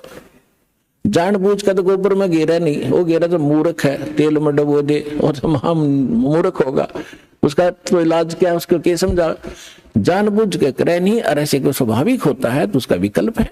तो जानबूझ के है जैसे बलि चढ़ाना, ईद बकरीद मनाना, या और भी माता बकरे मांगे, वहां दारू चढ़ती, शराब चढ़ती है, फलान बकवास करते, तो ये नहीं करना, ऐसे करोगे तो पाप है। और ये भी पाप है जो आप डेली करते हो। यदि आपके पास साबुन सही नहीं और जल नहीं तो वो कपड़ा आपका मैला होते होते इतना हो जाएगा, पहचान में नहीं होगा इसका कलर क्या है। तो आज आप जो साधना करते करते चल रहे हो, आपके ऊपर इतने पाप कर्म जमा हो गए, आपका अंतःकरण मैला हो चुका है, और इसको प्रतिदिन साफ करने की जो साधना आपने अपनाई है, ये साबुन और जल नहीं है, गारा में ही लपेट रहे हो आप इसको। गीता अध्याय नंबर 16 के श्लोक नंबर 23-24 को याद रखना। इसमें और भी काफी वर्णन दिया है, क्योंकि ये कभी जब आप एक बार सेटिंग हो जाएगी और इस ज्ञान की पूरे भक्तों के हृदय में समा जाएगी, फिर एक इस अमृतवाणी को अच्छी तरह पूरा कंप्लीट जैसे रामायण की तरह पूरी कथा सुनाकर सेट करके सुनाएंगे आपको। लेकिन अब हिंट इतना ही काफी है। तो फिर परमात्मा उनको सुनाने लगा, समझाने लगे, सृष्टि रचना सुनाई परमात्मा ने, सारा कुछ कह के धर्मदास फिर बौखला गया, क्योंकि मन में फिर दोष आ गया कि ये लगे मुसलमान ही, फिर माँ विष्णु महेश को कहता है ये तो नासवान है, इनकी माता है, हमने कभी सुना नहीं। तो फिर अंदर में दोष आ गया और नाराज हो गए कि ब्राह्मण क्या कहने लगे, धर्म कह सुन जिंदे तुम हम पाए दीदार। क्या कहते हैं, तेरे देवन की महिमा अपारम, ये है सर्वलोक करतारम। फिर वही बोलने लग गया कि 3 देवता की महिमा अपरंपार है, ये सर्व लोकों के करतार हैं। तेरे देवन की महिमा अपारम, ये है सर्वलोक करतारम। सुन जिंदा क्यों बात बनावे, झूठी कहानी मोही सुनावे। मैं ना मानू बात हमारी, मैं पूजतू विष्णुनाथ मुरारी। शंकर गौरी गणेश पूजाऊं, इनकी सेवा सदा चतलाऊं।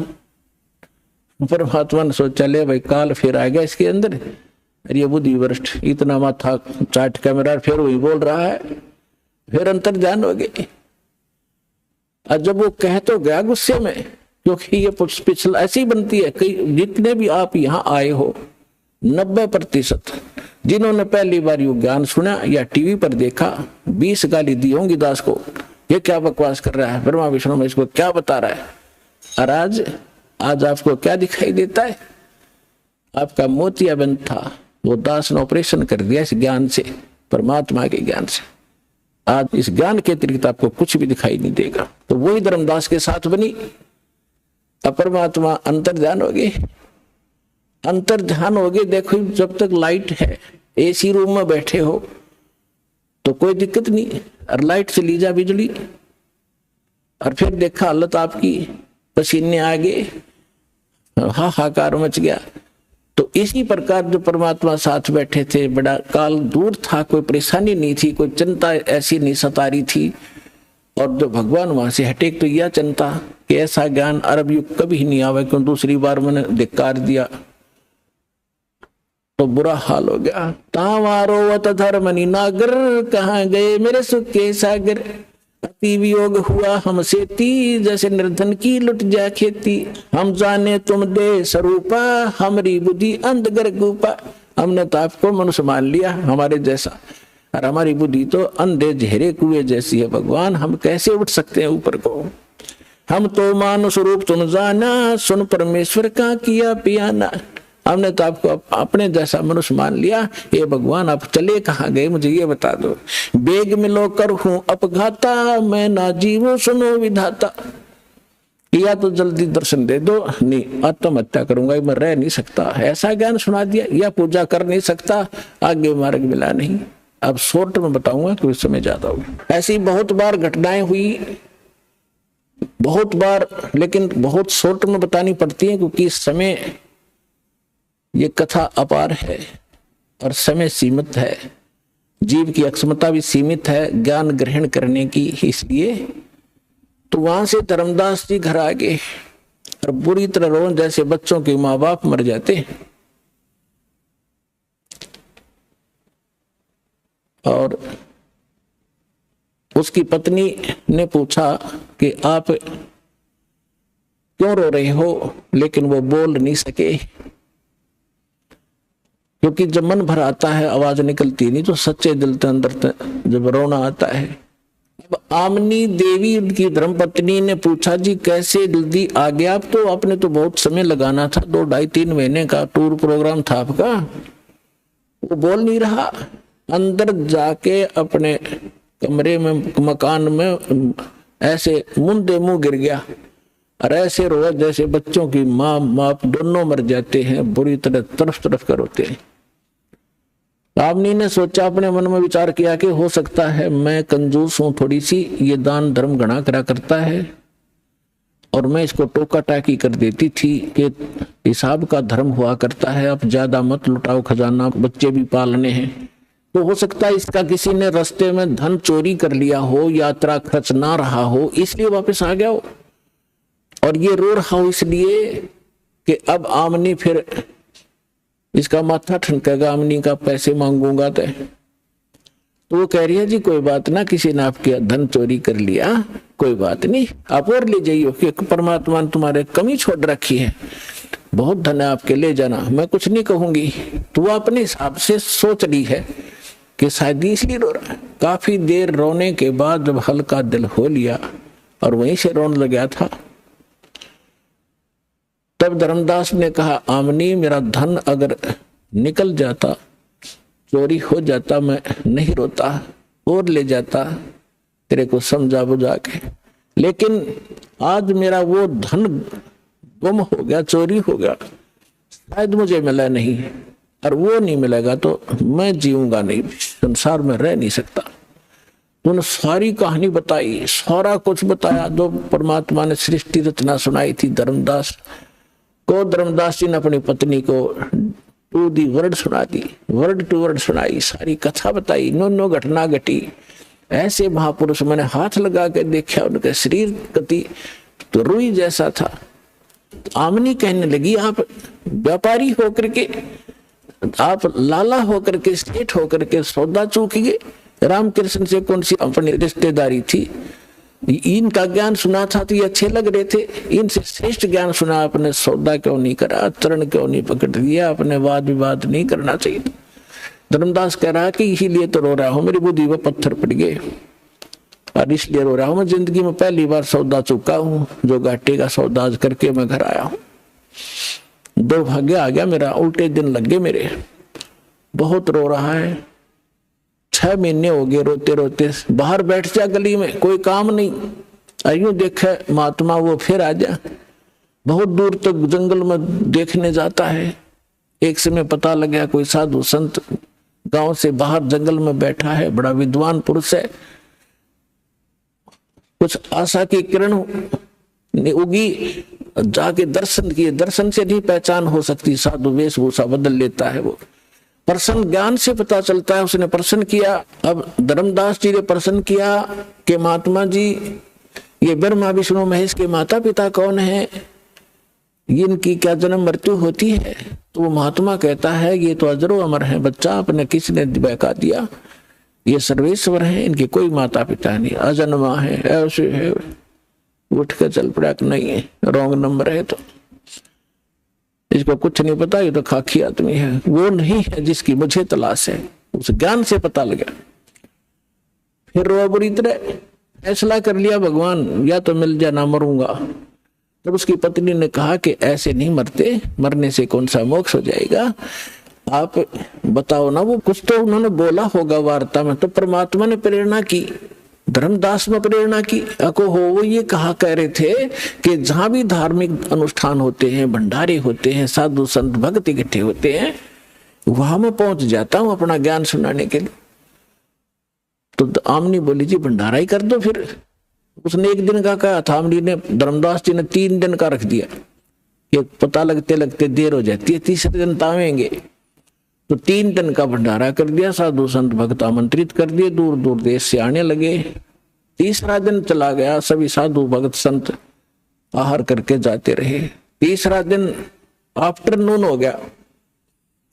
अब धर्मदास ने फाइनल कर लिया, आज परमात्मा नहीं आए, यदि आज परमात्मा नहीं आए, फाइनल कर लिया कि फांसी खाकर मरूंगा आज। हृदय से कति फाइनल कर लिया। वो तो अंतर्यामी है, आज पक्का काम बिगाड़ेगा यू। उसी समय परमात्मा आगे और वहां से 50 गज की दूरी पर, 100-125 फुट की दूरी पर, 50-60 फुट की दूरी पर एक कदम का पेड़ था। उस कदम के पेड़ के नीचे परमात्मा उसी रूप, जिंदा वाले रूप में वेशभूषा बैठ गई। अब धर्मदास जी खाना उधर खिला रहा है भंडारे वालों को और देख रहा है इधर उधर, उनमें कोई था ही नहीं। वो ऐसे देखा सामने एक वृक्ष के नीचे वही जन देखा बदन शरीरम, बैठे वृक्ष कदम के तीरम। वही जिंदा महात्मा का शरीर और एक कदम के पेड़ के नीचे बैठे हैं। भाग्या गया दौड़ के, शरणों में पड़ गया, बुरी तरह रोए, नो गले के लिपट गए। ए भगवान, इनका ना छोड़ के जाना अपने दास को, अब के ना छोड़ना भगवान, जो कहोगे मैं सारी मानूंगा। तो परमात्मा बोले ठीक है, मैं इसलिए आया हूं कि तेरे को ज्ञान समझाऊंगा। ऐसे कर इन सबको फारिग कर दे, जितने भी ये नकली बैठे हैं संत साधु। वो परमात्मा ने इसलिए कहा कि अगर मैं इनके सामने चर्चा करूंगा, मैं एक बताने वाला, ये 10 भरमाने वाले जो कहे झूठ बोल रहे, ये कहां से लिया ज्ञान फलाना है, तो इस आत्मा को ये समझन नहीं देंगे। इसलिए उनको सबको फारिग करा। और धर्मदास अपने परमात्मा को लेकर घर में प्रवेश किया, अपनी पत्नी से कहा कि आजा, मिल गया भगवान मुझे, ये है मेरा धन जो खो गया था, आज मिल गया। कहने का भाव ये लंबा ना करे दास, कि उन्होंने दोनों ने उपदेश लिया। आमनी ने कहा भगवान आपने, ये आपका भगत बहुत नरम आत्मा का था, यदि मैं इसको सांत्वना ना देती तो ये पहले मर जाता, इतना दुख नहीं देना था अपने बच्चे को, ये तो मर जाता। तो परमात्मा ने कहा कि बेटा इसको मैंने लोहे जैसा ताव दिया, जैसे लोहा गर्म कर दिया जाता है तो लोहार उसका दुश्मन नहीं होता, या सुनार सोने को गर्म करता है, इसलिए कि जो चाहो आभूषण बनाऊंगा। और ये पहले काल का एजेंट बन रहा था, मेरी एक नहीं सुना था, सारी बात सच्ची मान लेता फिर मुकर जाता था। तो बेटा अब इसका लोहा गर्म कराया हमने 6 महीने तक इसको तड़फा के, अब मैं जो कहूंगा ये सारी स्वीकार करेगा, इसलिए ये ताव दिया था। अब ये सारी बात सुनेगा, मैं साथ था इसका, मरने थोड़ा देना था इसको। तो फिर दोनों ने उपदेश लिया। फिर क्या हुआ, धर्मदास ने रट लगा दी, भगवान मुझे वो लोग दिखाए थे, वो लोग दिखाए थे। परमात्मा बोले रब मैं जो कह रहा हूँ वह मान ले, देख लेगा जब भी वही बात है, मुझे विश्वास कर, मैं झूठ नहीं बोल रहा। कि नहीं वो स्थान दिखा दो, वो भगवान कैसा है। परमात्मा ने खुद कह भी दिया कि मैं परमात्मा हूं, मैं सारी सृष्टि का रचनहार हूं, लेकिन ना जची। तो परमात्मा ने कहा ठीक है दिखाऊंगा, कभी समय आने दे। एक दिन परमात्मा आए और उनको लेकर के सतलोक गए, शरीर वहीं रहा। वहां जाकर जो नीचे से साधु परमात्मा जिंदा रूप में थे, सामने वही तख्त पर बैठे दिखाई दिए और उनका शरीर बहुत तेजों में था। और वहां की सारी सृष्टि देखी, वहां से ही स्त्री और पुरुष गांव के गांव बसे हुए हैं, बहुत सुंदर महल हैं, बड़े सुंदर शरीर हैं उनके, और सुंदर आभूषण पहनते हैं, बड़ा प्यार से रहते हैं। तब धर्मदास ने कहा भगवान मुझे यही रख लो। हे परमात्मा आप तो सचमुच मतलब मूर्ख हूं, आप स्वयं मालिक हो। हे भगवान मुझसे गलती हुई, माफ करो, मुझे यही रख लो। परमात्मा बोले नहीं, आपको वापस जाना पड़ेगा, आप भक्तिहीन हो चुके हो। मैं ऐसा मंत्र सतनाम दूंगा 2 अक्षर का, और फिर सार नाम दूंगा। इनकी साधना से जो मैं विधि बताऊंगा शीघ्र धनी हो जाओगे, और फिर यहाँ जाना बच्चा, फिर मेरा गवाह बना, आपके भाई बहनों को बता के सचमुच वास्तविकता क्या है। तो वापस भेजा। 3 दिन बीत गए इसी कारण में, 3 दिन तक सब रिश्तेदार इकट्ठे हो गए कि धर्मदास कोमा में गया, पागल हो गया, बेहोश हो गया, जादू जंत्र करनिया महात्मा इनके घर पर आता था। अब जो ही तीसरे दिन होश में आया, सारे आसपास बैठे। यदि वो आसपास ना बैठे होते तो इन्हों सोचता स्वप्न होगा, और वो देखा तो सचमुच तो मर चुका, यूं तो मरा मान लिया, लेकिन श्वास चल रहे थे, अचेत थे। तब धर्मदास को विश्वास हुआ, परमात्मा ने बताया कि मैं काशी में आया हुआ हूं, बनारस में, वहां धानक रूप में रहता हूं, जुलाहे का काम करता हूं। अब यह तसल्ली हो नहीं कि वो भगवान यहाँ रह होगा। तो जितने भी सब रिश्तेदार थे तो खुशी मनाई, भाई धर्मदास जीवित हो गया, चोखा धन्य है भगवान। फिर वहां पहुंचा, जाके बनारस में देखा भगवान सामने, वही बैठे जो के चरणा में पड़ गए। पहले प्रथम मंत्र दिया था, फिर सतनाम दिया, धीरे सार नाम देकर फिर कसम दिला दी, धर्मदास मेरी लाख दुहाई, ये सार मूल ज्ञान जो मैं तुझे बता रहा हूं अभी कहीं बताना नहीं, ना ये सतनाम देना किसी को, ना सार नाम देना, नहीं तो धर्मदास तेरी मेरी लाख दुहाई, सार नाम की दबार ना जाई, मूल ज्ञान बार जो पढ़ी, बिजली पीढ़ी हंसनी तरही। और ये सार नाम को तब तक छुपाई जब लग 12 पंथ ना मिट जाई। कलयुग बीतता 5500 पाचा, जब मेरा वचन होगा सच्चा। चौथा युग जब कलयुग आई तब हम अपना अंश पठाई, और फिर हम पूरे विश्व को पार करेंगे। धर्मदास ये छुपा के रखना। तो वो समय आ गया है बच्चों। अब आपको कुछ भक्तों के अनुभव सुनाएंगे पुण्यात्माओं इस अमर कथा में। अरुचि ना करना, असंख्यों युगों के बाद तुम्हारा बिल्ली के भागों छीका टूटा है, ये इसको छक छक कर खा लो और कल्याण करा लो। आप सुनिएगा वो अनुभव। क्या शुभ नाम है जी आप जी का? मेरा नाम भक्त संदीप दास। सर कहाँ से आए आप? मैं गांव समझवाड़ा, जिला छिंदवाड़ा, मध्य प्रदेश से आया हूँ। सर क्या काम करते हैं आप? मेरा काम गल्ला का है। सर परमहंस सतगुरु रामपाल जी महाराज शरण माने से पहले आप कौन सी भक्ति करते थे? इसके पहले मैं हनुमान जी की भक्ति करता था, शंकर भगवान की भक्ति करता था। तो जो भक्ति आप हनुमान जी की करते थे, शंकर भगवान जी की करते थे, उस भक्ति से आपको क्या लाभ मिलता था? भक्ति से मेरे को कोई लाभ नहीं हुआ। सर परमहंस सतगुरु रामपाल जी महाराज के शरण में आप कैसे आए? क्या हुआ, मेरी शादी सन 2007 में हुई। इसके बीच में मेरे हर साल बच्चे होते थे, और 7-8 के महीने में मेरे पत्नी के बच्चे ख़त्म हो जाते थे। तो ऐसे मेरे 4 बच्चे ख़त्म हो चुके थे। मैं बहुत मंदिर गया, मस्जिद गया, बहुत ये पंडा पुजारी के पास गया, आराम नहीं लगा। तो एक पुस्तक मेरे यहाँ ज्ञान गंगा, मेरा छोटा भाई इलेक्ट्रिक काम करता, तो उसने कहीं से ज्ञान गंगा पुस्तक लेकर आया था। अब तो गुरुजी की फ़ोटो छपने लगी, उस टाइम में उन्हें वो पुस्तक लेकर आया था सन 2010 में। उसमें कोई फ़ोटो नहीं थी, मालूम नहीं था कि गुरुजी कौन है। तो वो पुस्तक में पढ़ता था, तो उसमें कुछ अलग बात लिखी थी कि वही ब्रह्मा विष्णु महेश का जन्म हुआ है। और दूसरे से मैं पूछता था बुजुर्गों से कि ब्रह्मा विष्णु महेश के जन्म हुआ, तो वो बोलते थे नहीं ये तो अजर अमर है, इनका कोई जन्म नहीं हुआ, इनका कोई माता पिता नहीं है। मैं बहुत परेशान हो गया। तो फरवरी में जब डॉक्टर के पास चेक कराया तो बोले इनको कोई वायरस है और वायरस के कारण बोले आपके बच्चे ख़राब हो रहे हैं। इसके पहले भी मैंने नागपुर दिखाया था तो उनको भी बोले इसको वायरस है इसलिए आपके बच्चे ख़राब हो रहे हैं, तो उसको इलाज चला लेकिन वो ठीक नहीं हुए। सर, परम संत सतगुरु रामपाल जी महाराज से नाम उपदेश लेने के बाद आपको क्या लाभ मिला? इसके बाद उनके नाम लेते हुए मेरा बच्चा अभी क्या हुआ कि मेरा उस टाइम से मेरा बच्चा सन जुलाई में उनका 6वां महीने चल रहा था। तो डॉक्टर ने बोले आपकी पत्नी को बोले भर्ती करना पड़ेगा क्योंकि आपका बच्चा बोले इनका कभी भी अवर्सनल हो सकती है क्योंकि बच्चा दाने का मुँह खुल गया है। तो मैं यहाँ पर उनको लेके फिर आया, तीसरी बार लेके आया उनको यहाँ पर परवाला में। मालिक से उनको दर्शन कराया, आशीर्वाद लिया, लेके फिर हम चले गए यहाँ से। इसके बाद फिर वहाँ मैडम ने बोली कि उसको भर्ती कर दो नहीं बच्चा कहीं भी हो जाएगा बोले।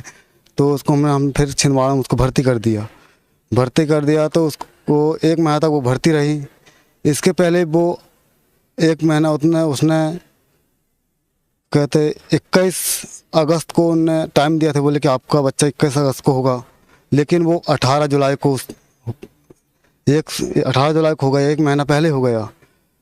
लेकिन हुआ तो वो ना उसने रोया ना गाया और मात्र 1 किलो 300 ग्राम का हुआ था।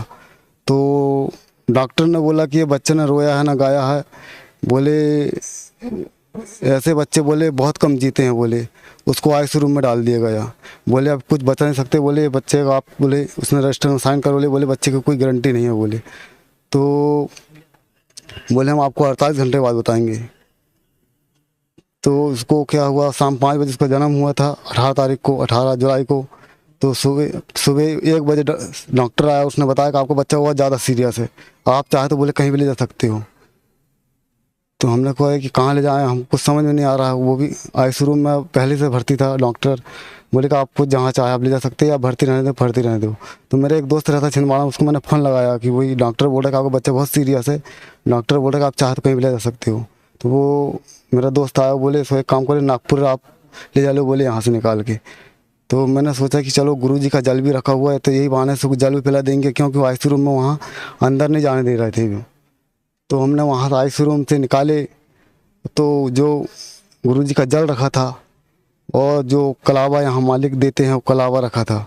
तो उसको कलावा हमने उसको ताबे से तो उसको बांध दिया और जल उसको 1 बूंद उसको डाल दिया। डॉक्टर ने बोला कि इसको 3 घंटे में उसको नागपुर पहुँचाने होना, क्योंकि बोले इसकी बॉटल ख़त्म ना हो, ऑक्सीजन ख़त्म ना हो।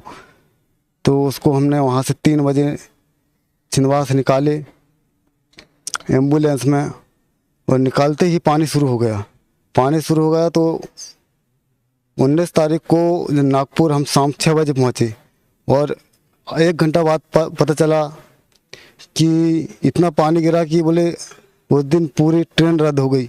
और उस दिन डॉक्टर भी हर समय 5 बजे चला जाता था, लेकिन उस टाइम में डॉक्टर 6 बजे तक था उस दिन।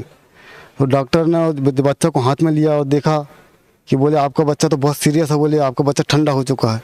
तो मैंने बोला सर कुछ आराम लग जाएगा नहीं, बोले हम कुछ बता नहीं सकते आपको, बोले हम 12 घंटे के बाद बताएंगे क्योंकि बच्चा आपको ठंडा हो चुका, बोले हम कुछ बता नहीं सकते। बोले सुबह जब 9 बजे रिपोर्ट आई तो बोले आपके बच्चे को 70% आराम है। इसके बाद दूसरे दिन बोले आपके बच्चे को पीलिया हो चुका है और इसको सांस लेने में बहुत प्रॉब्लम है। फिर हमने परमात्मा से प्रार्थना करी है कि मालिक आप कहते हैं कि हम तो जो मेरी शरण में है उसको कोई यमदूत भी छू नहीं सकते, तो मालिक आप ही परमात्मा हैं, आप ही उनको बचा सकते हैं, क्योंकि ये डॉक्टर के बस की बात नहीं है। तो जब वो डॉक्टर ने शाम को बताया कि पीलिया है, लेकिन सुबह फिर रिपोर्ट आई बोले इसको पीलिया भी ख़त्म हो गया, बोले उसको पानी की कमी नहीं। ऐसे उसको 10 दिन वहाँ भर्ती रखा और बोले वो स्वस्थ हो गए। स्वस्थ होने के बाद हम लोग उसको घर लेके आ गए। डॉक्टर ने हमको 1 महीना बाद बुलाया, तो हम 28 अगस्त को फिर डॉक्टर के पास गए। डॉक्टर ने चेक किया, बोले आप इसको नेत्रालय साक्षी नेत्रालय वहाँ हॉस्पिटल है, वहाँ बोले आप चेक कराओ बच्चे की, बोले आँख कुछ समझ में नहीं आ रही बोले। तो वहाँ साक्षी नेत्रालय में उसको हमने चेक कराया। तो वहाँ एक डॉक्टर है बाबुल कोरे करके, गौरव कॉम्प्लेक्स में। तो चेक किया तो बोले आपको बच्चे के इसी वक्त बोले इसकी ऑपरेशन करना पड़ेगा। बोले क्यों? तो बोले इसको ऐसे बच्चे की बोले कभी भी रोशनी जा सकती है। और हमने बोले चेक किए हैं इस बच्चे के बोले ज़्यादा से ज़्यादा 3-4 दिन के अंदर रोशनी ख़त्म हो जाएगी। तो हमने बोले सर इसका कितना पैसा लगेगा? तो बोले कम से कम 20,000 रुपये लगे। तो हमने बोले हमारे पास तो मात्र 5-6 हज़ार है। बोले आप जमा कर दो और उसके बाद जब छुट्टी होगी बोले तो आप पैसा दे के और बच्चा को ले लेना। था हमने कहा हम सर हम इतना छोटा बच्चा है, इसका वजन तो 1 किलो 1.5 किलो तो वजन है इसका, हम कैसे इसका ऑपरेशन करा है? तो बोले आपकी मर्जी है। बोले तो हमने कहा सर कुछ उपाय है? बोले कोई उपाय नहीं। बोले ऑपरेशन के अलावा कोई उपाय नहीं। बोले इसको सिर्फ भगवान ही बचा सकता है। तो हम वहाँ से 29 अगस्त को वहाँ से आ गए और हम 30 अगस्त को सीधे बरवाला आ गए। तो हम 1 सितंबर को मालिक के पास आए और मालिक से प्रार्थना की कि मालिक बंदी छोड़, सदगुरु से प्रार्थना की कि मालिक डॉक्टर बोले कि इसको ऑपरेशन करना है। तो सदगुरु ने बोले कि इसको बोले कोई ऑपरेशन नहीं करवाना। उसके आँख में हाथ फेरे और उसका नाम संस्करण भी किया उस दिन, उसका नाम मोहित रखे। इसके बाद हम मालिक से आशीर्वाद लेके और नाम संस्करण करके चले गए यहाँ से। फिर उसको डॉक्टर से हमने चेक कराया तो बोले इसको कोई ऑपरेशन नहीं करना। बोले बच्चा ठीक है, बोले स्वस्थ है। बोले आज भी हमने बच्चे को लेके आए हैं, स्वस्थ है। आज बच्चे का वजन 4 किलो 200 ग्राम हो गया है। सब मालिक की कृपा है, पूर्ण परमात्मा की कृपा से हमारे बच्चा अभी है। बंदी छोड़ सदगुरु रामपाल जी की कृपा से बहुत कृपा है हमारे ऊपर। आज भी कोई और दूसरी बात कि मेरे को हर महीना में 2 बार गैस बनती थी और मेरे को नस में इंजेक्शन लगता जब मैं ठीक होता था। लेकिन जब से मैं बंदी छोड़ सदगुरु रामपाल जी की शरण में आया हूँ उस दिन से आज तक मेरे को कोई गैस नहीं बनी, ना कोई मेरे को बुखार आया। मेरी पत्नी भी ठीक है, मैं भी ठीक हूँ और मेरा बच्चा भी ठीक है। सर परम संत सतगुरु रामपाल जी महाराज ने जो शास्त्र अनुकूल आपको साधना दी है उससे आप बता रहे हैं आपको काफ़ी लाभ मिला। पहले तो आपको बच्चे हो ही नहीं रहे थे और ख़त्म हो जाते थे। उसके बाद मालिक ने आपको लड़का दिया, फिर उसको स्वस्थ भी हुआ और आप भी स्वस्थ हैं, आपकी पत्नी भी स्वस्थ है। तो सर भगत समाज को क्या संदेश देना चाहते हैं आप?